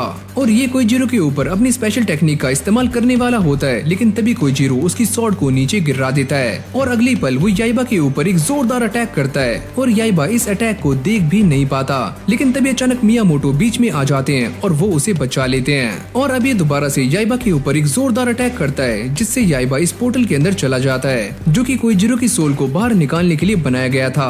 और ये सारे इस बात को देखकर काफी पैनिक हो जाते हैं। और इस तरफ याइबा एक बंदे के ऊपर आकर गिरता है और उसे ये बात समझ नहीं आती कि वो कहाँ पर है और ये सारे के सारे लोग उसको घेर लेते हैं। और तभी यहाँ पर एंट्री होती है यंग मियामोटो की, जिसको देखकर इन सभी की फटनी शुरू हो जाती है क्योंकि ये सारे इस बात को जानते हैं कि मियामोटो ने अकेले ही 100 लोगों को हराया है, तो वो इससे पंगा नहीं लेते और यहाँ से भाग जाते हैं। और फिर हम देखते हैं कि याइबा के साथ क्यूकम्बर भी यहाँ पर पहुँच चुका है और जब वो मियामोटो को देखता है तो वो ये समझ जाता है कि ये दोनों पास्ट में आ चुके हैं। और फिर अगली सीन में ये दोनों ऐसे ही बातें करते हुए जा रहे होते हैं जहाँ जहाँ पर याइबा मियामोटो को सारा कुछ बता देता है, लेकिन उसे अब भी ये बात समझ नहीं आती कि वो दोनों पास्ट में कैसे आए। क्यूकम्बर उसे बताता है कोइजीरो की स्वॉर्ड में एक ऐसी ताकत है जिससे कि वो टाइम और स्पेस को चेंज कर सकती है, और इससे ही कोइजीरो को दोबारा जिंदा करने के लिए पोर्टल भी खोला गया था, और उसी पोर्टल से हम दोनों यहाँ पर फंस चुके हैं। वैसे हम दोनों के बीच में 7 दिनों के बाद एक फाइट होने वाली है, और मैं ये बात जानता हूँ कि कोइजीरो हमें कहाँ मिलेगा, लेकिन यहाँ तो कोइजीरो लड़कियों के बीच में गुलछर्रे उड़ा रहा होता है। और जब ये दोनों एक दूसरे को देखते हैं तो यहाँ पर चारों तरफ सन्नाटा छा जाता है, और तभी अचानक से एक वुडन प्लैंक उन दोनों के ऊपर गिरने वाला होता है, लेकिन वो दोनों अपनी स्वॉर्ड से इसे छोटी छोटी स्टिक्स के अंदर बांट देते हैं, जिनके ऊपर उन दोनों का ही नाम लिखा हुआ होता है, और वो इन स्टिक्स को बराबर हिस्सों में बांट देते हैं। और अभी सारा कुछ देखकर क्यूकम्बर को सारी बातें समझ आनी शुरू हो जाती हैं कि उस स्पाइडर ने कोइजीरो को दोबारा से जिंदा करने के लिए उस टाइम का पोर्टल खोला होगा जब कोइजीरो मारा गया था। और अब धीरे धीरे याइबा को भी सारी बातें समझ आनी शुरू हो जाती हैं, और वो ये डिसाइड करता है कि हम दोनों भी उनकी फाइट देखने के लिए जाएंगे, और जैसे ही वो पोर्टल खुलेगा तो हम दोनों फटाक से बाहर निकल जाएंगे। और अब मियामोटो इन दोनों को लेकर अपने घर पर आ जाता है, और वो रात में कोइजीरो से फाइट करने की तैयारियां कर रहा होता है। पर क्यूकम्बर को इस बात पर बिलीव नहीं होता क्या ये वही इंसान है जो कि बूढ़ा होकर काफी नाटा बन चुका है और अजीब अजीब सी हरकतें करता है। और तभी याइबा के दिमाग की बत्ती जल जाती है, और वो मियामोटो से ये पता करता है कि वो कोइजीरो को कैसे हरा सकता है। और मियामोटो उसे बताता है कि मैं उसके सारे के सारे अटैक्स को पहले पैरी करने वाला हूँ, और उसे एक ही झटके में हरा दूंगा। शायद अभी तुम ये बात नहीं जानते कि उस इंसान की स्वॉर्ड काफी खतरनाक है, और तुम उस तक पहुँच नहीं पाओगे। अरे बच्चे, जब तक मैं उसके डिफेंस को नहीं तोड़ूंगा तो मेरे जीतने के चांसेस कैसे बनेंगे। और वैसे भी एक स्वॉर्ड्समैन को उसकी स्किल्स के ऊपर काफी भरोसा होना चाहिए, और जब तुम बार बार प्रैक्टिस करोगे तो तुम भी इस चीज को समझ जाओगे। तो चलो अंकल, आप एक काम करो कि अपने डुएल से पहले मुझे भी थोड़ी सी तलवारबाजी सिखा दो। और मियामोटो भी इस चीज के लिए मान जाता है, और अब याइबा की ट्रेनिंग स्टार्ट हो जाती है, और वो 6 दिनों तक काफी कड़ी मेहनत करता है, और इन 6 दिनों में अपनी ट्रेनिंग को भी पूरा कर लेता है। लेकिन मियामोटो की वाइफ को उसकी काफी चिंता हो रही होती है, और वो ये कहती है कि आप उसे हरा पाओगे। अरे आंटी, क्या आप इस बारे में नहीं जानती कि अंकल ने वहाँ पर जाने का पहले से ही एक प्लान बनाया हुआ है, और वो कोइजीरो को झांसा देकर उसे हराने वाले हैं। अबे ओए, ये क्या बोल रहा है तू? और क्यूकम्बर याइबा को इस बात के लिए पहले ही वार्न कर देता है कि हमें सारे के सारे कदम फूक फूक कर रखने होंगे, वरना हम दोबारा से फ्यूचर में नहीं जा पाएंगे। और अब याइबा मियामोटो को इस बात के लिए समझा रहा होता है कि वो इस फाइट में देर से जाए, लेकिन मियामोटो ऐसा करने से साफ मना कर देता है। और ये सुनते ही याइबा को इस बात की चिंता होनी शुरू हो जाती है कि अगर मियामोटो इस फाइट में जल्दी गया तो सारी की सारी हिस्ट्री चेंज हो सकती है। लेकिन मियामोटो ने ये बात डिसाइड कर ली होती है कि वो इस फाइट में टाइम पर जाने वाला है, और मैं काफी सीरियस भी हूँ। और तभी याइबा ये नोटिस करता है कि उसकी स्वॉर्ड अचानक से ही गायब हो जाती है, और साथ ही में वो भी धीरे धीरे करके वैनिश होना शुरू हो जाता है। और अब ये देखकर याइबा मियामोटो को समझाने की काफी कोशिशें करता है, और वो उसे फ्यूचर के बारे में भी बताने का ट्राई करता है, लेकिन मियामोटो उसकी एक भी बात नहीं सुनता। अरे मेरे प्यारे अंकल, मेरी बात तो सुनो, मैं तुम्हें फ्यूचर के बारे में बताने वाला हूँ, जहाँ पर तुम्हें काफी सुंदर सुंदर कन्याएं मिलने वाली हैं। क्या तुम ये सच बोल रहे हो? अरे हाँ अंकल, एकदम 100% सच। और अब ये सारे अंदर आ जाते हैं और काफी ठहाके लगाकर याइबा की बातों को सुन रहे होते हैं, और याइबा भी दोबारा से नॉर्मल होना शुरू हो जाता है, और उसकी सांस में सांस आती है। और तभी अचानक मियामोटो, जिसने काफी चढ़ा ली होती है, वो अचानक से ही बेहोश हो जाता है। तो चलो, मेरा काम हो गया। लेकिन तभी यहाँ पर सारी की सारी बाजी पलट जाती है जब ओत्सु ये बताती है कि मेरे हस्बैंड बाटली पीने के बाद पूरे 1 दिन तक सोते हैं, तो इसीलिए वो कल की फाइट नहीं लड़ पाएंगे। और फिर अगले दिन हम ये देखते हैं कि कोइजीरो मियामोटो का इंतजार कर रहा होता है, लेकिन मियामोटो इस जगह पर टाइम पर नहीं आता, तो कोइजीरो को काफी गुस्सा आ जाता है, और वो एक लेटर को अपनी स्वॉर्ड के ऊपर लगाकर इस लेटर को सीधा ही मियामोटो के घर में भेज देता है। और यहाँ पर याइबा इन दोनों को उठाने की काफी कोशिशें कर रहा होता है। अरे यार, उठ जाओ उठ जाओ। लेकिन तभी अचानक से यहाँ पर कोइजीरो की स्वॉर्ड आ जाती है, और उसको देखकर याइबा की काफी फट जाती है, और वो ये समझ जाता है कि सारा मामला हाथ से बाहर निकल रहा है। अबे यार, तू कितना सोता है, उठ जा उठ जा। लेकिन ये इंसान अब भी घोड़े बेचकर सो रहा होता है, और तभी याइबा के दिमाग की बत्ती जल जाती है, जिसके बाद वो मियामोटो बनकर कोइजीरो से फाइट करने के लिए चला जाता है। और कोइजीरो को भी दाल में कुछ काला लग रहा होता है, लेकिन वो फाइट को लेकर काफी ज्यादा एक्साइटेड होता है, तो वो भी इससे लड़ने के लिए तैयार हो जाता है। और अब इन दोनों के बीच में फाइट स्टार्ट हो जाती है, और याइबा भी वो सारे अटैक्स करने की कोशिश कर रहा होता है जो कि मियामोटो की बुक के अंदर लिखे हुए होते हैं। और तभी अचानक से कोइजीरो उसके ऊपर एक जोरदार अटैक करता है, और याइबा उसे बड़ी मुश्किलों से रोक पाता है। और जब कोइजीरो दोबारा से उसके ऊपर अटैक करता है, तो इससे याइबा की दोनों ही नकली टांगे कट जाती हैं, और याइबा इस बात को समझ जाता है कि मैं अब भी इतना स्ट्रॉन्ग नहीं हूँ कि मैं इस इंसान का सामना कर पाऊँ।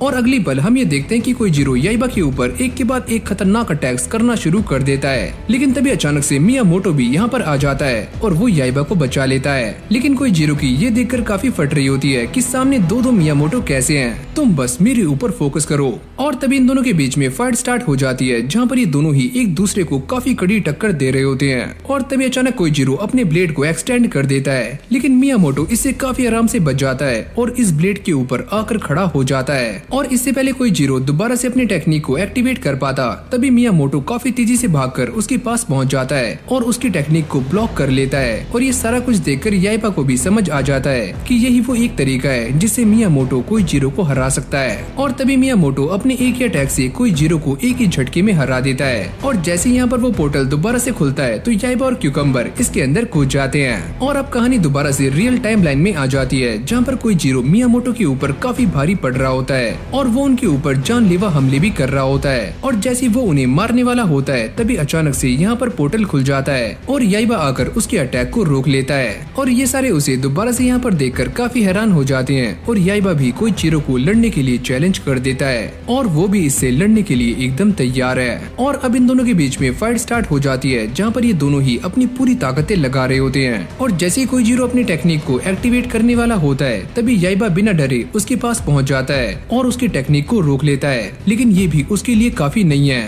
और कोइजीरो उसे काफी दूर फेंक कर मारता है। और इस सारी फाइट को मियामोटो और साइका भी देख रहे होते हैं और मियामोटो ये बात समझ जाता है कि मेरे ख्याल से ये बच्चा अब थंडर गॉड की पावर को इस्तेमाल करने के लायक हो चुका है। और वो इस स्वॉर्ड के और को दोबारा से याइबा को दे देता है। लेकिन याइबा अब भी इस पावर का इस्तेमाल करने में काफी हिचकिचा रहा होता है। तुम इसका इस्तेमाल करो, एक्टिवेट। मियामोटो के ऐसे बोलते ही याइबा एक अलग डायमेंशन में चला जाता है, जहाँ पर थंडर गॉड उसको पकड़ लेते हैं। और हम ये देखते हैं कि याइबा दोबारा से एक डीमन के अंदर ट्रांसफॉर्म होना शुरू हो जाता है और उसकी पावर्स पहले से भी काफी इंसेन लग रही होती हैं। तुम अपनी विल का इस्तेमाल करके इस स्वॉर्ड को कंट्रोल कर सकते हो याइबा, चलो ट्राई करो।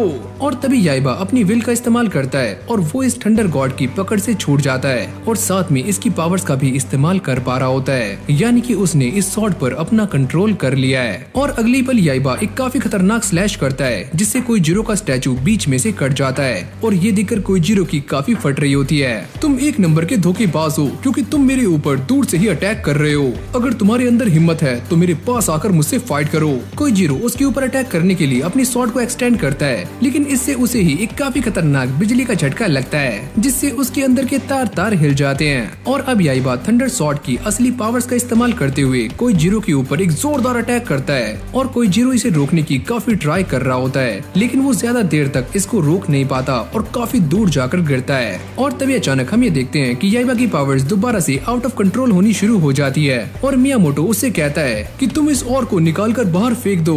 और याइबा भी ऐसा ही करता है और वो दोबारा से नॉर्मल हो जाता है। और अब मियामोटो ये सारा कुछ देखकर काफी खुश होते हैं और वो ये सोचते हैं कि आखिरकार इस बच्चे ने थोड़ी देर के लिए ही सही, लेकिन थंडर गॉड की पावर को संभाल लिया। और इतनी ज्यादा पावर को कंट्रोल करने के बाद याइबा बेहोश हो जाता है और यहाँ पर कोइजीरो उड़ता हुआ एक बिल्डिंग के ऊपर आकर गिरता है और वो ये कहता है कि अभी तो उस बच्चे ने मुझे हरा दिया है, लेकिन मैं भी उससे बदला लेकर रहूंगा। और फिर हमारी कहानी टाकेशी के पास पहुंच जाती है, जो कि एक डॉक्टर से बात कर रहा होता है और ये दोनों कोई ना कोई खिचड़ी बना रहे होते हैं। लेकिन तभी अचानक से यहाँ पर स्पाइडर आ जाता है और उसके साथ कोइजीरो भी होता है। ओह कोइजीरो, तो तुम यहाँ पर आ ही गए, क्या तुम मेरे राइट हैंड बनने के लिए तैयार हो? अबे ओए दो कोड़ी के सायतामा, चल साइड हो, तुम मेरी बेइज्जती कैसे कर सकते हो? और अभी स्पाइडर कोइजीरो को ये समझाता है कि शायद तुम इस बात को नहीं जानते कि अभी इस दुनिया में सबसे खतरनाक समुराई याइबा है और तुम भी उसे हराना चाहते हो। हम भी ये बात जानते हैं, तो तुम हमारे साथ हो जाओ। और कोइजीरो भी इस दुनिया का एक काफी खतरनाक स्वॉर्ड्समैन बनना चाहता है, तो वो इनकी बातों को मान लेता है। लेकिन टाकेशी को ये बात पसंद नहीं आती कि स्पाइडर ने याइबा को सबसे ज्यादा स्ट्रॉन्ग बताया है, तो वो इसे उल्टा लटकाकर इसकी बखिया टाइट करनी शुरू कर देता है। और साथ ही में वो ये डिसाइड करता है कि मुझे कुछ भी करके याइबा को हराना होगा। और फिर हम साइका को देखते हैं, जो कि अपने घर आ गई थी और उसके पेरेंट्स उसको देखकर काफी खुश होते हैं, लेकिन वो अपने साथ इन सबको भी लेकर आती है। और फूजी इन सभी को देखकर काफी गुस्सा हो जाती है, तुम सारे यहाँ पर क्या करने आए हो? और अब वो इन सभी को अपनी ग्रैंड माँ से इंट्रोड्यूस करवाती है, लेकिन जैसी वो मियामोटो को इनसे इंट्रोड्यूस करवाती है तो उन्हें इस बात पर बिल्कुल भी यकीन नहीं होता कि ये इंसान मियामोटो है। और वो इस बात के लिए साइका से दोबारा से कंफर्म करती है और साइका उन्हें बताती है कि हाँ ग्रैंड माँ, ये मियामोटो हैं। और ये सुनते ही फूजी बेहोश हो जाती हैं, क्योंकि उनको ऐसा लगा था कि उनके सपनों का राजकुमार कोई सुंदर और टॉल लड़का होगा, पर ये तो एक छोटा सा बोना इंसान है जो दिखने में काफी गंदा है। और फिर हम याइबा को देखते हैं जो कि अंदर आ जाता है और उसके साथ में मियामोटो भी। लेकिन तभी अचानक वो दोनों ये नोटिस करते हैं कि उनके सामने कोई जीरो बैठा हुआ होता है और मियामोटो उससे पूछते हैं कि तुम यहाँ पर क्या कर रहे हो? क्या मैं तो यहाँ पर अपने एक पुराने दोस्त से मिलने के लिए आया हूँ। लेकिन उसकी दोनों निगाहें याइबा की स्वॉर्ड के ऊपर ही होती हैं। मैं इस स्वॉर्ड को चुराकर दुनिया का सबसे स्ट्रॉन्ग समुराई बन सकता हूँ। और फिर अगली सीन में ये सारे बैठकर खाना खा रहे होते हैं और साइका बार बार याइबा की ही कहानियां सुना रही होती हैं। और ये सुनने के बाद उसके मॉम डैड काफी खुश हो जाते हैं और उन दोनों को ऐसा लगता है कि पक्का दाल में कुछ तो काला है। और जब याइबा खाना खा रहा होता है तो फौजी उसे काफी गौर से देख रही होती हैं। ये बच्चा देखते ही देखते काफी मैच्योर हो चुका है। वैसे मैं ये सोच रहा हूँ कि मैं टाकेशी को कब हराऊं। तुम अब भी स्वॉर्ड को सही से इस्तेमाल करना नहीं जानते। पहले अच्छे से प्रैक्टिस कर लो और तुम्हें अभी काफी कुछ सीखना बाकी है। कोई जीरो भी खड़ा हुआ ये सारी बातें बड़ी गौर से सुन रहा होता है और वो ये डिसाइड करता है कि मैं इस बच्चे के और भी ज्यादा पावरफुल होने से पहले इस स्वॉर्ड को इससे ले लूंगा। और फिर हम रात का सीन देखते हैं जहाँ पर याइबा और मियामोटो ट्रेनिंग कर रहे होते हैं और मियामोटो याइबा को ये सिखा रहे होते हैं कि वो अचानक से कैसे छुप सकता है। और वो उसे लेकर साइका के बाथरूम के बाहर आ जाता है। लेकिन तभी याइबा गलती से थोड़ी सी आवाज कर देता है और तभी साइका इन दोनों को गर्म पानी से नहला देती है और ये दोनों वहाँ से बचकर भाग जाते हैं। और अभी सारे इनसे इसी बारे में पता कर रहे होते हैं कि तुम दोनों को क्या हुआ। लेकिन मियामोटो उनसे कहता है कि हम दोनों तो बस ट्रेनिंग कर रहे थे। लेकिन कोई जीरो इस बात को पहले से ही जानता है कि ये दोनों क्या गुल खिला रहे थे। और याइबा अब भी अपनी न्यू टेक्निक के बारे में ही सोच रहा होता है। और तभी अचानक से उसके दिमाग की बत्ती जल जाती है और वो एक टॉर्च को उठाकर अपनी स्वॉर्ड के अंदर लगा लेता है। देखो बूढ़े अंकल, अब तो ठीक है ना, अब मैं आपसे जीत जाऊंगा। अबे ओए घनचक्कर, ये टेक्निक दिन में काम कैसे आएगी? और अब वो याइबा को यही टास्क देता है कि उसे इस न्यू टेक्निक के बारे में सोचना है। और जब तक वो इस टेक्निक के बारे में नहीं सोच लेता तब तक उसका खाना पीना बिल्कुल बंद है। और अब वो एक छत के ऊपर बैठा हुआ इसी टेक्निक के बारे में सोच रहा होता है। लेकिन उसके पेट में कुछ भी नहीं होता तो उसके दिमाग में कुछ भी नहीं आता। और तभी यहाँ पर साइका आ जाती है जो कि उसके लिए खाना लाई थी, पर याइबा इसे खाने से मना कर देता है। और उसे मियामोटो की बातें याद आ रही होती हैं और ये सारे मस्ती मजाक करते हुए इस खाने को खा रहे होते हैं। और ये देखकर याइबा को काफी गुस्सा आ जाता है और वो इन सभी को यहाँ से भगा देता है। और तभी अचानक से यहाँ पर एक जोरदार थंडरिंग होती है और याइबा के दिमाग में एक आइडिया आता है। और अब वो मियामोटो के सामने आकर अपनी अलग अलग टेक्निक्स को दिखा रहा होता है। और कभी वो इस बुड्ढे के ऊपर चाकू की बारिश कर देता है। अबे ओए, ये तू क्या कर रहा है? और फिर वो एक लट्टू बनकर मियामोटो पर अटैक करने का ट्राई करता है, लेकिन उसे चक्कर आ जाते हैं और वो खुद ही नीचे गिर जाता है। और अगली पल हम ये देखते हैं कि याइबा अपनी स्वॉर्ड को थंडर की तरह घुमाते हुए कोई चीरो के ऊपर एक जोरदार अटैक करता है और वो इसे काफी मुश्किलों से रोकता है। सच में ये बच्चा पहले से काफी स्ट्रॉन्ग हो चुका है। और इस अटैक को देखने के बाद मियामोटो भी काफी इम्प्रेस हो जाते हैं और वो ये सोचते हैं कि जल्दी ये बच्चा थंडर गॉड की पावर्स को इस्तेमाल करना सीख जाएगा। कोई जीरो भी याइबा को देखकर इसी बात को सोच रहा होता है कि मुझे इस बच्चे से उस स्वॉर्ड को जल्दी से जल्दी लेना होगा। अगर एक बार इसने वो टेक्निक सीख ली तो मेरे लिए इससे वो स्वॉर्ड लेना काफी मुश्किल हो जाएगा। और फिर अगली सीन में मियामोटो याइबा को लेकर एक बैम्बू फॉरेस्ट में आ गए थे जहाँ पर याइबा की ट्रेनिंग चल रही होती है। और मियामोटो उससे कहते हैं कि तुम्हें यहाँ पर इस बैम्बू के पूरे 50 टुकड़े करने हैं। और जब याइबा ऐसा करने का ट्राई करता है तो उससे काफी कम टुकड़े होते हैं और मियामोटो उसके ऊपर गुस्सा करने लग जाते हैं कि तुम तो किसी भी काम के नहीं हो, चलो मेहनत करो। कोई जीरो भी यहाँ पर खड़ा हुआ ये सारी बातें सुन रहा होता है और वो ये सोचता है कि चलो मैं एक काम करता हूँ कि याइबा के थकने का इंतजार करता हूँ। जब ये थक जाएगा तो मैं इससे वो स्वॉर्ड आराम से ले सकता हूँ। और यहाँ पर टाकेशी के साथ ही उसकी पॉपुलैरिटी को बढ़ाने के लिए काम पर लगे होते हैं। और इस तरफ याइबा भी प्रैक्टिस करते करते काफी थक जाता है और कोई जीरो को मौका मिल जाता है उसकी स्वॉर्ड चुराने का। लेकिन याइबा को इस बात की पहले से ही भनक लग जाती है और फिर कोई जीरो इस स्वॉर्ड को चुराने के लिए अलग अलग तरीके अपनाता है, लेकिन उसके सारे के सारे तरीके फेल हो जाते हैं और उसके हाथ कुछ भी नहीं लगता। आज की ताज़ा खबर, ओनीमारू ने जापान की काफी सारी हिस्सों पर अपना कब्जा कर लिया है। और ये सारा कुछ देखकर याइबा को काफी गुस्सा आ रहा होता है और वो ये डिसाइड करता है कि वो इस टेक्निक को सीखने के लिए और भी ज्यादा मेहनत करेगा। और यहाँ पर कोई जीरो याइबा की हेल्प कर रहा होता है ताकि वो भी मौका मिलते ही याइबा से इस स्वॉर्ड को चुरा सके। और याइबा बार बार प्रैक्टिस कर रहा होता है, लेकिन इसके बावजूद भी वो कोई जीरो को हरा नहीं पाता। और तभी कोई जीरो दोबारा से उसके ऊपर हमला करता है, पर याइबा इस अटैक को बड़ी आराम से रोक लेता है और साथ में उसके दिमाग की बत्ती भी जल जाती है। और वो अपनी थंडर स्वॉर्ड का इस्तेमाल करते हुए कोई जीरो के ऊपर एक जोरदार अटैक करता है और वो एक साथ 4 बैम्बू ट्रीज को छोटे छोटे पीसेस में काट देता है और साथ में कोई जीरो को भी पीछे कर देता है। और अब मियामोटो याइबा की तारीफ कर रहे होते हैं और वो ये कहते हैं, अरे वाह बच्चे, तुम्हारी टेक्निक तो काफी कमाल की है। अरे देखा देखा दद्दू, मैंने आपसे कहा था कि मैं ये कर लूंगा। और कोई जीरो तुम्हारा भी शुक्रिया। और जब कोई जीरो ये सुनता है तो उसके चेहरे पर भी स्माइल आ जाती है। लेकिन अगले पल उसे इस बात का भी एहसास होता है कि वो तो यहाँ पर याइबा को रोकने के लिए आया हुआ है और वो ये क्या कर रहा है। और अब ये सारे टाकेशी को हराने की प्लानिंग कर रहे होते हैं। लेकिन ये सभी इस बात को भी जानते हैं कि टाकेशी के कासल तक पहुँचना इतना भी आसान नहीं है, क्योंकि रास्ते में इन्हें काफी सारे डीमंस मिलने वाले हैं। तो चलो बच्चों, मैं तुम्हारे लिए कुर्बानी देने के लिए तैयार हूँ और मैं वहाँ पर काफी सारी लड़कियों को लेकर आ जाऊंगा, जिनसे सारे के सारे डीमंस का ध्यान भटक जाएगा और हम ये सारा काम बड़ी आराम से कर पाएंगे। लेकिन ये आइडिया किसी के भी पल्ले नहीं पड़ता सिवाय एक इंसान के, और वो है कोई चीरो। और अब याइबा डिसाइड करता है कि वो टाकेशी पर ऊपर से अटैक करने वाला है, क्योंकि टाकेशी अपने कासल में सबसे टॉप पर रहता है। और फिर अगले सीन में हम ये देखते हैं कि ये सारे लोग टाकेशी के कासल पर अटैक करने के लिए निकल जाते हैं और कोई चीरो भी इस बात को भूल चुका है कि वो किसकी साइड है। और यहाँ पर टाकेशी के सारे लोग इस बात पर निगाहें बनाए हुए होते हैं कि वो सारे यहाँ पर कब आने वाले हैं। और फिर हम याइबा और साइका को देखते हैं जो कि वल्चर के ऊपर बैठकर जा रहे होते हैं और साइका के पास इस सॉर्ड का ऑर्ब होता है और वो इसे याइबा को दे रही होती है। लेकिन याइबा उससे कहता है कि तुम इसे अपने पास संभाल लो। और इस तरफ कोई जीरो भी कागेटोरा के ऊपर बैठकर आगे जा रहा होता है और अगली पल हम ये देखते हैं कि ये ऑर्ब ग्लो करना शुरू कर देता है, जो कि साइका के हाथ में है। और फिर हम याइबा को देखते हैं जो कि अपने सामने आने वाली सारे के सारे डीमंस को मारता हुआ टाकेशी के कासल में जा रहा होता है। लेकिन जब ये सारे आगे जाते हैं तभी अचानक से यहाँ पर एक ट्रैप एक्टिवेट हो जाता है और ये सारे नीचे गिर जाते हैं। लेकिन नीचे जाते हुए ये सारे ही अलग अलग हो जाते हैं। याइबा ये देखकर समझ नहीं पाता कि वो अभी कहाँ पर है और साइका उसके सामने बेहोश पड़ी होती है। और तभी क्यूकम्बर याइबा से कहता है, अरे उस्ताद जल्दी से इस लड़की को CPR दो। अबे क्या CPR, वो क्या होता है? अरे देवा उठा ले, मुझको नहीं इसको।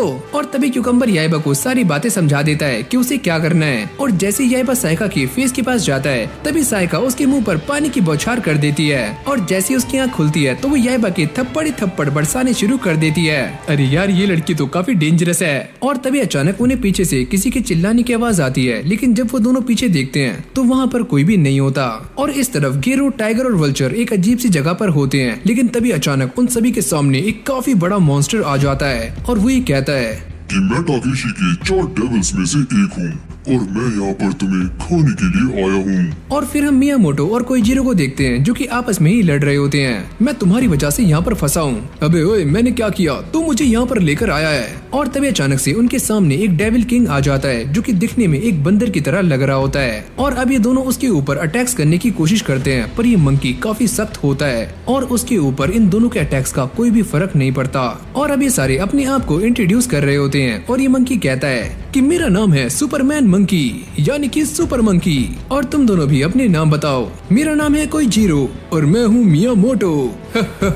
लेकिन तुम दोनों मेरे सामने कुछ भी नहीं हो। और अब ये दोनों गुस्से में आकर इस मंकी के ऊपर अटैक्स करना शुरू कर देते हैं। लेकिन वो इन दोनों को काफी दूर फेंक कर मारता है और वो इनके ऊपर सुपरमैन की तरह ही एक काफी बड़ी चट्टान भी फेंक कर मारता है, जिससे ये दोनों बाल बाल बचते हैं। और कोइजीरो ये सोचता है क्यों न मैं इस बंदर के साथ हाथ मिला लूं, शायद इससे मैं बच सकता हूँ। और फिर हम याइबा को देखते हैं जिसके सामने भी एक और डेविल किंग आ जाता है और ये है कैमिलियन। तुम ये वाला ऑर्ब और ये स्वॉर्ड मुझे दे दो, वरना मैं तुम दोनों को जान से मार दूंगा। और जब याइबा इस पर अपनी स्वॉर्ड से अटैक करता है तो ये कैमिलियन अचानक से ही गायब हो जाता है और साइका को आगे कर रहा होता है। लेकिन याइबा साइका को बचा लेता है। और अब याइबा अपनी प्रेजेंस वाली टेक्निक का इस्तेमाल करके ये पता लगाता है कि वो कैमिलियन कहाँ पर है। और जैसे ये उस पर अटैक करता है तो वो ये समझ जाता है कि ये बस एक छलावा है। और जब ये कैमिलियन दोबारा से उन पर अटैक करता है तो वो इससे बचकर छुप जाते हैं। और अब ये उन्हें ढूंढ रहा होता है कि तुम सारे कहाँ पर हो, मेरे सामने आओ। और तभी याइबा और साइका मिलकर इस कैमिलियन को एक ट्रैप के अंदर फंसा लेते हैं और याइबा इस बोरे के अंदर होता है जो कि इस कैमिलियन की काफी गंदे तरीके से धुलाई कर रहा होता है। लेकिन जब ये जादू का पिटारा खुलता है तो इनके सामने दो याइबा होते हैं, जिन दोनों के लड़ने का स्टाइल भी काफी हद तक एक जैसा होता है। और साइका इन दोनों को देखकर काफी कंफ्यूज हो जाती है, तो वो इन दोनों से एक सवाल करती है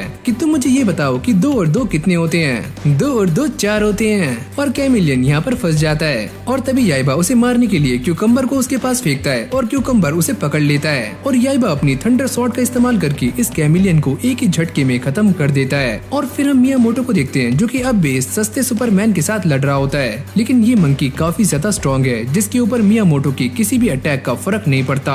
और तभी कोइजीरो भी अपनी पार्टी बदल लेता है और वो ये कहता है तुम्हें क्या लगा था कि मैं तुम्हारी साइड हूँ? मैं तो बस तुम्हारे पास इसीलिए आया था ताकि मैं थंडर स्वॉर्ड को हासिल कर मर सकूं, लेकिन अब मैं तुम्हें जान से मार दूंगा। अबे ओए, तू एक नंबर का घनचक्कर है क्या? और तू ऐसी ट्रिक्स का इस्तेमाल करके जापान का ग्रेट स्वॉर्ड्समैन कैसे बनेगा?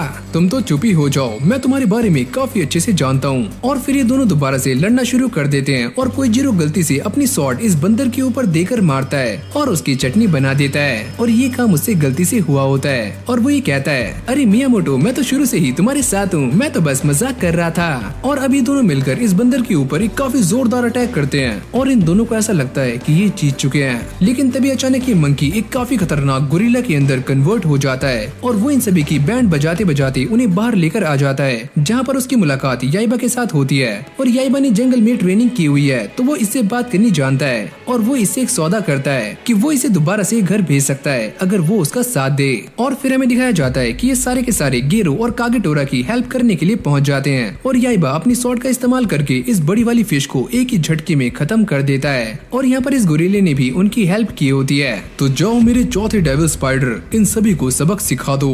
और ये उन सभी को मारने के लिए अपने काम पर निकल जाता है और अब ये सारे मिल चुके हैं और आगे जा रहे होते हैं। लेकिन तभी अचानक याइबा गलती से एक ट्रैप के ऊपर पैर रख देता है, जिससे वो ट्रैप एक्टिवेट हो जाता है और ये सारे एक कमरे के अंदर दबने शुरू हो जाते हैं और यहाँ से भागने का ट्राई करते हैं, लेकिन साइका से भागा नहीं जाता। तो याइबा उसे गोद में उठाकर यहाँ से भाग रहा होता है, लेकिन इस शॉट का और पीछे ही छूट जाता है और अब याइबा उसे लेने के लिए जाने ही वाला होता है। लेकिन तभी अचानक से ये दरवाजा बंद हो जाता है और तभी यहाँ पर उस चौथे इविल स्पाइडर की भी एंट्री हो जाती है और याइबा उसको देखते ही उसके ऊपर अटैक कर देता है। तो वो दोबारा से अपने मेगाजॉर्ड में घुस जाता है और वो इन्हें मारने की काफी कोशिशें करता है, लेकिन ये सारे उससे बच जाते हैं। लेकिन तभी याइबा ये नोटिस करता है कि ये मेगाजॉर्ड एक काफी बड़ी स्पाइडर के अंदर चेंज हो चुका है, जो कि याइबा को अपने पैरों के नीचे दबाने की कोशिश कर रही होती है। लेकिन याइबा उसके सारे के सारे पैरों को फंसाकर उसकी एक जोरदार लात मारता है और उसे नीचे गिरा देता है। और अब ये सारा कुछ देखने के बाद टाकेशी याइबा के सामने आकर खड़ा हो जाता है और जब याइबा टाकेशी को अपने सामने देखता है तो वो काफी हैरान हो जाता है। और जब इन सभी की नजर अपने आसपास जाती है तो सारे के सारे डीमंस ने इन्हें घेर लिया होता है। सुनो बच्चे,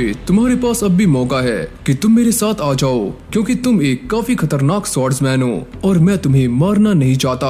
और अगले पल यहाँ पर काफी सारे लोगों की भीड़ भी इकट्ठी हो जाती है, जो कि याइबा और उसके साथियों को चीयर अप कर रहे होते हैं और साथ में न्यूज रिपोर्टर्स भी यहाँ पर आ जाते हैं। और तभी अचानक हम ये देखते हैं कि मियामोटो टाकेशी के ऊपर अटैक कर देता है, लेकिन वो इसे एक जोरदार हमला करके नीचे गिरा देता है। अगर तुम मेरे साथ हो जाते हो तो हम इस दुनिया में कुछ भी कर सकते हैं। अच्छा, तो ऐसी बात है, तो मैं तुम्हारे साथ हूँ। लेकिन अगली पल वो टाकेशी के ऊपर अटैक कर देता है और वो ये कहता है कि तुम्हें क्या लगता है कि मैं गलत चीजों का साथ दूंगा? अरे कभी भी नहीं। जिसके बाद ये सारे डीमंस को हराते हुए टाकेशी की तरफ बढ़ना शुरू करते हैं, लेकिन ये डीमंस काफी सारे होते हैं और ये देखकर टाकेशी याइबा के ऊपर अपनी विंड पावर से अटैक करता है, लेकिन याइबा इससे बचकर टाकेशी के ऊपर ही हमला कर देता है। टाकेशी को ऐसा लगता है कि उसने याइबा का एक हाथ काट दिया है, लेकिन वो इसे चिढ़ाना शुरू कर देता है। अबे ओए घनचक्कर, ये रहा मेरा दूसरा हाथ। और इस तरफ मियामोटो ने भी साइका को बचाने के लिए अपनी पूरी जान लगा रखी होती है। और तभी अचानक हम याइबा को देखते हैं, जो कि अपनी न्यू टेक्निक थंडर स्लैश का इस्तेमाल करके टाकेशी के ऊपर अटैक करने ही वाला होता है, लेकिन टाकेशी अपनी विंड पावर का इस्तेमाल करके उसे काफी दूर फेंक कर मारता है। और इस तरफ कोइजीरो ने दोबारा से अपनी पार्टी बदल ली होती है और इस बार वो टाकेशी की साइड हो जाता है। सुनो टाकेशी, मैंने तुम्हारे लिए इस चीज को हासिल कर लिया है।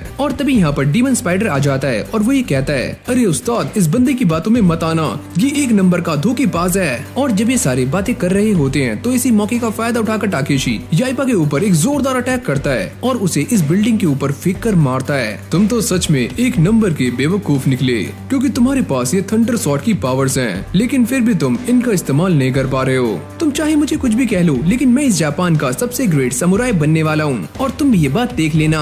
और सारे के सारे लोग इस बात को लाइव सुन रहे होते हैं। और फिर हम दोबारा से कोइजीरो को देखते हैं, जिसके ऊपर ये सारे डीमंस अटैक करने वाले होते हैं और वो दोबारा से अपनी पार्टी को चेंज कर लेता है। और अब साइका इस ऑर्क को लेकर याइबा के पास जा रही होती है और उसके सारे के सारे साथी उसके रास्ते को साफ कर रहे होते हैं। और तभी वो याइबा की तरफ इस ऑर्क को फेंकती है और उसके अंदर दोबारा से थंडर गॉड की पावर्स आ जाती हैं और वो टाकेशी के साथ फाइट करने के लिए एकदम तैयार हो जाता है। जिसके बाद वो टाकेशी के ऊपर एक के बाद एक अटैक्स करना शुरू कर देता लेता है, लेकिन ये सारे निशाने टाकेशी को नहीं लग रहे होते और टाकेशी इस बात को समझ जाता है कि अभी इस बच्चे को सही से निशाना लगाना नहीं आया। और याइबा भी यही सोचकर उसके ऊपर बार बार अटैक्स कर रहा होता है कि उसका कोई न कोई अटैक तो टाकेशी को लग ही जाएगा। लेकिन तभी अचानक टाकेशी याइबा के ऊपर अटैक करता है, पर याइबा इससे बच जाता है। और जब इन दोनों की पावर्स एक दूसरे से टकरा रही होती हैं, तो ये देखकर सारे के सारे लोग काफी हैरान हो जाते हैं, क्योंकि ये नजारा देखने में काफी इंसेन लग रहा होता है। और ये स्पाइडर भी इन सभी के ऊपर अटैक करने के लिए आगे आ रहा होता है, लेकिन तभी कोइजीरो इसकी सारी की सारी टांगे काट देता है और इसे दोबारा से नीचे गिरा देता है। और फिर हमारा सीन दोबारा से टाकेशी और याइबा की तरफ आता है और ये दोनों ही एक दूसरे के ऊपर अपनी पूरी पावर्स का इस्तेमाल कर रहे होते हैं, लेकिन इन दोनों के अटैक्स एक दूसरे को छू भी नहीं पाते, क्योंकि ये दोनों ही काफी तेज हैं। और अब याइबा इस बंदे को हराने के लिए उस टेक्निक का इस्तेमाल करता है जो कि उसने ट्रेनिंग में सीखी होती है। और इन दोनों के बीच में दोबारा से एक काफी खतरनाक फाइट शुरू हो जाती है, जहाँ पर ये दोनों ही एक दूसरे के ऊपर अपनी पूरी ताकत से अटैक कर रहे होते हैं। और इस बार इन दोनों के अटैक्स में ही काफी दम होता है और आसपास की सारी चीजें भी टूटनी शुरू हो जाती हैं। लेकिन अब ये दोनों हार मानने के लिए तैयार नहीं होते और अपनी पूरी पावर से एक दूसरे के ऊपर अटैक्स कर रहे होते हैं। और जब ये दोनों आपस में टकराते हैं तो यहाँ पर एक काफी खतरनाक ब्लास्ट होता है, जिससे आसपास की सारी चीजें टूट जाती हैं। लेकिन इससे भी इन दोनों की फाइट का कोई भी रिजल्ट नहीं निकलता और ये दोनों अब भी एक दूसरे के सामने खड़े होते हैं, वो भी सही सलामत। और अब बारी आ जाती है इन दोनों के फाइनल अटैक की, जहाँ पर ये दोनों अपनी सारी की सारी एनर्जीज को एक साथ इकट्ठा करके एक दूसरे के ऊपर एक जोरदार हमला करते हैं। और ये अटैक काफी दमदार होता है, जिसे संभालना इन दोनों के लिए ही काफी मुश्किल हो रहा होता है। और जब ये हमला खत्म हो जाता है तो उसके बाद का नजारा कुछ और ही था, जहाँ पर हम ये देखते हैं कि टाकेशी की स्वॉर्ड पूरी तरह से टूट चुकी होती है और यहाँ तक कि उसका कासल भी मिट्टी के ढेर में तब्दील हो चुका होता है। और यहाँ पर स्पाइडर को याइबा की स्वॉर्ड का ऑर्ब मिल चुका होता है और वो इसे लेकर यहाँ से भाग जाता है। और तभी याइबा ये नोटिस करता है कि उसकी स्वॉर्ड में थंडर ऑर्ब नहीं है, लेकिन अब भी वो टाकेशी को फाइट करने के लिए चैलेंज कर रहा होता है। और अगली पल हम ये देखते हैं कि यहाँ की पूरी जमीन कांपनी शुरू हो जाती है और फिर हमें दिखाया जाता है टाकेशी का फ्लोटिंग कासल। और याइबा भी उसका पीछा करने के लिए अपने वल्चर के ऊपर बैठ जाता है, लेकिन तभी अचानक टाकेशी यहाँ से गायब हो जाता है और सभी लोगों को ऐसा लगता है कि टाकेशी यहाँ से डर के मारे भाग चुका है। और अब ये सारे लोग काफी खुश होते हैं और साथ में याइबा को भी थैंक यू कर रहे होते हैं। लेकिन तभी याइबा ये डिसाइड करता है कि जब मेरा सामना दोबारा से टाकेशी के साथ होगा तो मैं उसे पूरी तरह से हरा दूंगा। तो फाइनली ये ऑर्ब मेरे हाथों लगी गया और तुम सारे जल्दी से इस शिप को कंप्लीट करो, क्योंकि अब हम इस पूरी दुनिया पर अपना कब्जा करने वाले हैं। और इसके बाद हम सारे के सारे डीमंस को देखते हैं जो कि टाकेशी के कासल को बिल्ड कर रहे होते हैं। और टाकेशी ने जापान के काफी सारे हिस्सों पर अपना कब्जा कर लिया होता है और न्यूज में ये सारी बातें आ रही होती है, जिनको सुनने के बाद याइबा को काफी गुस्सा आ जाता है और वो अपने वल्चर के साथ वहाँ पर जाने का प्लान बना रहा होता है। लेकिन तभी मियामोटो उसको रोक लेते हैं। तुम्हारे पास अब भी वो ऑर्ब नहीं है और बिना उसके तुम टाकेशी का कुछ भी उखाड़ नहीं सकते। और वो इससे ये भी कहते हैं कि आने वाली फाइट काफी खतरनाक होने वाली है, तो याइबा को इसके लिए ट्रेनिंग करनी होगी। और यहाँ पर कोइजीरो डोजो में लड़कियों के साथ गुलछर्रे उड़ा रहा होता है और उनके सामने ऐसे बनता है कि वही सलमान खान हो। और तभी मोटो कहता है कि चलो सारे प्रैक्टिस पर लग जाओ। और यहाँ पर उसका साथी उसे एक लड़की के बारे में बताता है जो कि पिछले 3 साल से अलग अलग डोजो में जाकर सभी को चैलेंज कर रही है और सभी को हरा रही है। और फिर हम उसी लड़की को देखते हैं जो कि टोक्यो में आ चुकी है और ये लड़की पिछले 3 सालों से याइबा को ही ढूंढ रही है। और यहाँ पर मियामोटो ने याइबा को ट्रेनिंग पर लगाया होता है और याइबा सारे कामों को बड़ी आराम से कर रहा होता है, जैसे कि पोछा लगाना, बर्तन धोना और साथ में कपड़े भी साफ करना।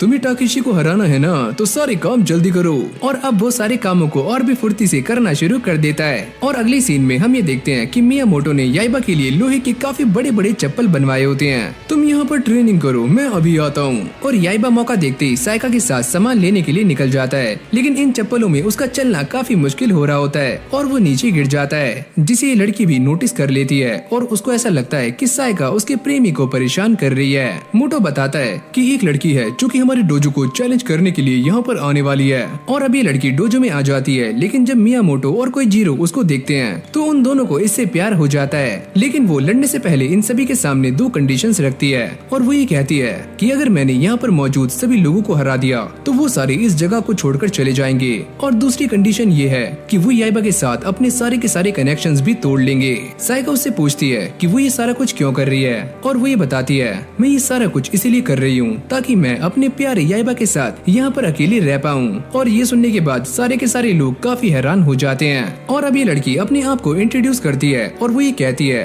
कि मेरा नाम है यामाटो और याइबा ने मुझसे प्रॉमिस किया है और मैंने भी कि हम दोनों शादी करेंगे। लेकिन साइका इन सारी बातों को सुनने समझाने के बाद मना कर रही होती है। मियामोटो उसको देखते हैं कि तुम ऐसा क्यों कर रही हो? मैं ये बस इसीलिए कर रही हूँ ताकि हमारा डोजो बच जाए। और फिर अगली सीन में हम ये देखते हैं कि इस डोजो को बचाने के लिए कोई जीरो यामाटो के साथ लड़ने के लिए मान जाता है, जहाँ पर यामाटो उसके सामने अलग अलग करतब दिखा रही होती है, लेकिन कोई जीरो उसके अटैक्स को बड़ी आराम से रोक लेता है। क्या तुम मुझसे शादी करोगी? लेकिन यामाटो को ये सारी बातें काफी अजीब लगती हैं और वो इसके साथ दोबारा से फाइट करने में लग जाती है, जहाँ पर कोई जीरो इस फाइट को जीतने ही वाला होता है और वो अपनी स्वॉर्ड को एक्सटेंड करने के बारे में सोचता है, लेकिन वो ये भूल चुका है कि ये एक वुडन स्वॉर्ड है। और तभी यामाटो उसके सर पर एक जोरदार वार करके उसे बेहोश कर देती है। तो चलो सुंदरी, मैं तुमसे लड़ने के लिए एकदम तैयार हूँ। अरे ओए, ये मेरी कमर को क्या हुआ?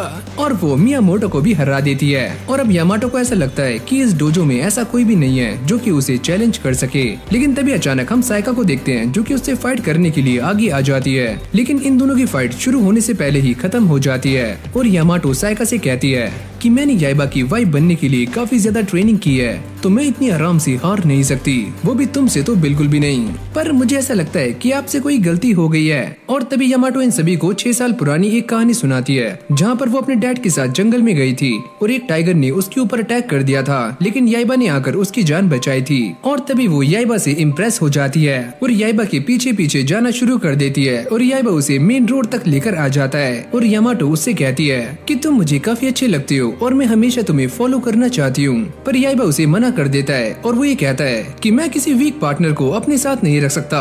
और यामाटो उससे पूछती है कि अगर मैं स्ट्रॉन्ग बन जाऊँ तो क्या तुम मुझे एक्सेप्ट कर लोगे? और याइबा इस चीज के लिए मान जाता है। और फिर हमारी कहानी प्रेजेंट में आ जाती है, जहाँ पर साइका को इन बातों पर यकीन नहीं होता और यामाटो उससे कहती है कि ये सारी बातें सच हैं और तुम मुझसे हार मान लो। लेकिन साइका उससे दोबारा से भिड़ जाती है और यामाटो उसे काफी गंदे तरीके से मारती है, पर अब भी साइका टस से मस नहीं होती। और तभी यहाँ पर याइबा भी आ जाता है और जैसे यामाटो उसको देखती है तो साइका उसके ऊपर अटैक करने में कामयाब हो जाती है। और अब वो याइबा से इन सारी बातों के बारे में पता करती है और याइबा उन्हें बताता है कि जब उस टाइम यामाटो ने याइबा से ये सवाल किया था तो याइबा को ऐसा लगा कि उस टाइम यामाटो उसे सोबा खाने के लिए इनवाइट कर रही है, तो इसीलिए याइबा ने उसे हाँ बोल दिया था। और अब ये सुनते ही साइका काफी गुस्से में आ जाती है, अभी वही बेवकूफ, उसने तुमसे शादी के लिए पता किया था। ये सारी बातें जानने के बाद यामाटो की आंखों में आंसू आ जाते हैं और वो यहाँ से जा रही होती है, लेकिन तभी याइबा उसको रोक लेता है और वो ये कहता है कि तुमने इन सभी को काफी आराम से हरा दिया और मुझे भी स्ट्रॉन्ग लोग काफी पसंद हैं, तो मैं तुम्हारे साथ ट्रेनिंग करना चाहता हूँ। और ये सुनते ही यामाटो काफी खुश हो जाती है।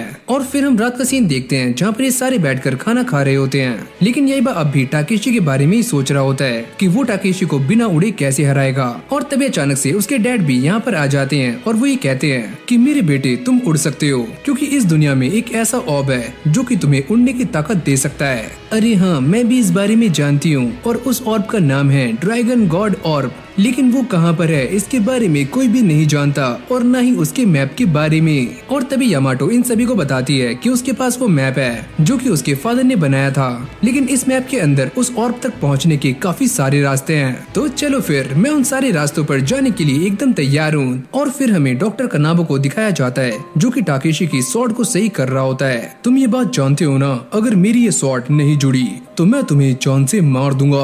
अरे मालिक, आप इस बात की चिंता मत करिए, ये स्वॉर्ड जुड़कर ही रहेगी और जब मैं अपने इस फ्लोटिंग कासल को भी पूरा कर लूंगा तो सारी दुनिया मेरी मुट्ठी में होगी। और फिर अगली सुबह ये सारे ड्रैगन गॉड ऑर्ब को लेने के लिए निकल जाते हैं और जिस तरफ ये सारे जा रहे होते हैं वहाँ पर एक काफी खतरनाक लेक है। और फिर हम टाकेशी के फ्लोटिंग कासल को देखते हैं जिसके अंदर उसने एक काफी खतरनाक लेजर गन लगा दी होती है, जिससे कि वो एक काफी बड़े पहाड़ को भी आसानी से चकनाचूर कर सकता है। और फिर हम टाकेशी की स्वॉर्ड को देखते हैं जो कि अब भी पूरी तरह से जुड़ी नहीं होती और टाकेशी डॉक्टर कनाबो से ये कहता है तुमने मेरी स्वॉर्ड को अभी तक सही नहीं किया है और वैसे भी मैं याइबा की स्वॉर्ड को चुराने के बारे में सोच रहा हूँ। अरे मालिक, वो भले ही एक बच्चा है लेकिन उसे हराना इतना भी आसान नहीं है, क्योंकि आप भी इस बात को जानते हो कि उस बच्चे के पास थंडर गॉड की पावर्स हैं, लेकिन उसके पास उसकी स्वॉर्ड का ऑर्ब नहीं है और बिना उसके वो मेरा सामना नहीं कर सकता। और तभी स्पाइडर डीमन उन दोनों को बताता है कि वो सारे लोग ड्रैगन गॉड ऑर्ब को ढूंढने के लिए जा रहे हैं ताकि याइबा हवा में उड़ सके, क्यों ना मैं वो वाला ऑर्ब भी उनसे पहले ही हासिल कर लूं। और तभी टाकेशी अपनी पावर्स का इस्तेमाल करते हुए अपने सामने एक और डीमन को समन कर लेता है और ये एक मंकी डीमन है जिसका नाम है न्यूडो। तो तुम सामने आ ही गए तो चलो मेरी हेल्प करो। लेकिन न्यूडो उसकी हेल्प करने से मना कर देता है और टाकेशी उसे धमकाता है अगर तुमने मेरी हेल्प नहीं की तो मैं दोबारा से तुम्हें जान से मार दूंगा।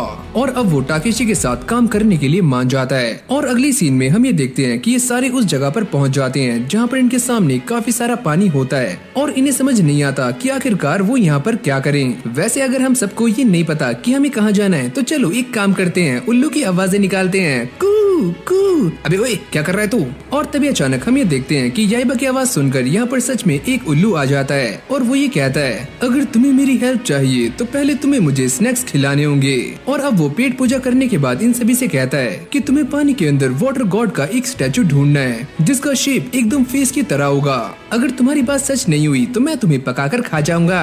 अरे नहीं नहीं, मेरी बात एकदम सच है। मुझे ऐसा लगता है कि ये उल्लू उसी ड्रैगन गॉड के बारे में बातें कर रहा है जहाँ से हम उस ऑर्ब को लेने के लिए आए हैं। ये सुनने के बाद याइबा लेक के अंदर जाने का ट्राई करता है, लेकिन यहाँ का पानी काफी ठंडा होता है तो वो अंदर जाने से काफी डर रहा होता है। अब अंदर जा भी।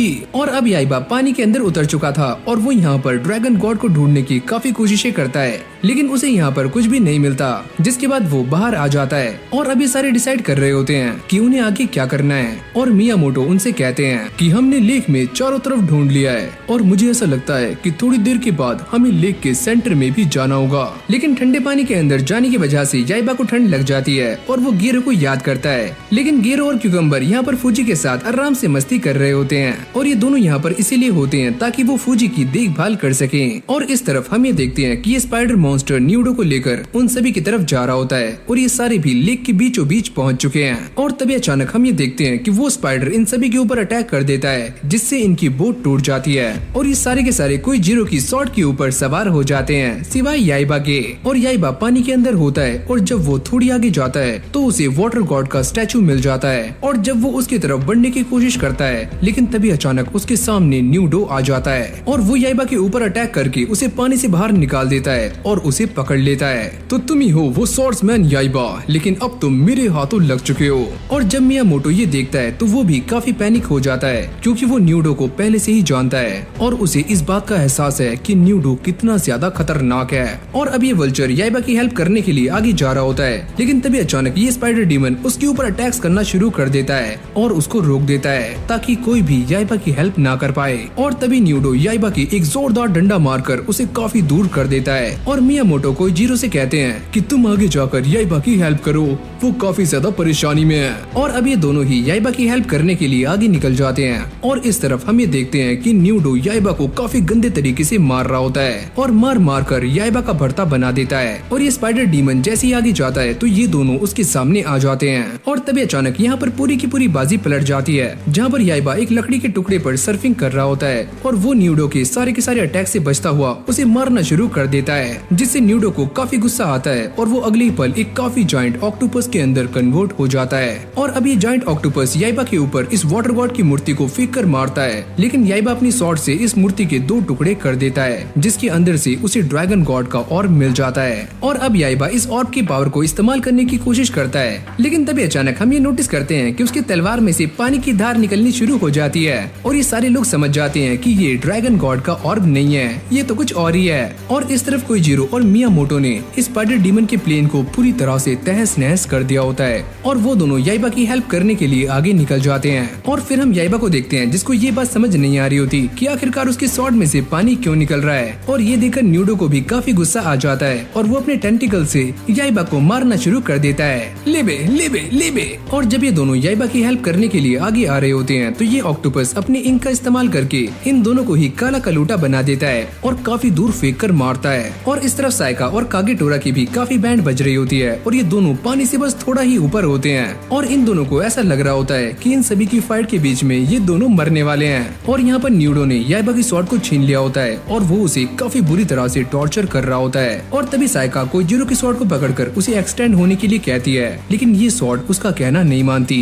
और इस तरफ याइबा की हालत काफी खराब होती है और साइका फूट फूट कर रोना शुरू कर देती है। और तभी ये स्वॉर्ड उसकी बातों को मान लेती है और जाकर सीधा न्यूडो की आर पार हो जाती है और याइबा की स्वॉर्ड भी उसके हाथ लग चुकी थी और वो वो भी इसकी पकड़ से आजाद हो जाता है और वो अपनी लाइटनिंग पावर्स का इस्तेमाल करते हुए न्यूडो को बीच में से काट देता है और इससे न्यूडो मारा जाता है। और अभी सारा तामझाम खत्म करने के बाद ये सारे दोबारा से किनारे पर आ जाते हैं और जैसे याइबा इस वाटर ऑर्ब को देखता है तो उसे इसके अंदर कुछ धुंधली धुंधली सी चीजें नजर आती हैं, लेकिन याइबा को समझ नहीं आता कि ये सारी चीजें क्या हैं और साथ ही में वो इस स्वॉर्ड की पावर्स का भी इस्तेमाल करना नहीं जानता। और जब वो इस स्वॉर्ड को स्विंग कर रहा होता है तो पानी में काफी बड़ी बड़ी लहरें उठनी शुरू हो जाती हैं और याइबा को समझ नहीं आता कि ये सारा कुछ क्या है। और इस तरफ टाकेशी को भी इस बात की भनक लग जाती है कि उसका एक और साथी यानी कि न्यूडो मारा जा चुका है और अब वो दोबारा से अपनी डीमन पावर्स का इस्तेमाल करता है जिससे आसपास के सारे जानवर इन्फेक्ट होने शुरू हो जाते हैं और वो इन सभी को ऑर्डर देता है कि तुम सारी याइबा को जल्दी से जल्दी ढूंढकर उसकी स्वॉर्ड को मेरे पास लेकर आओ।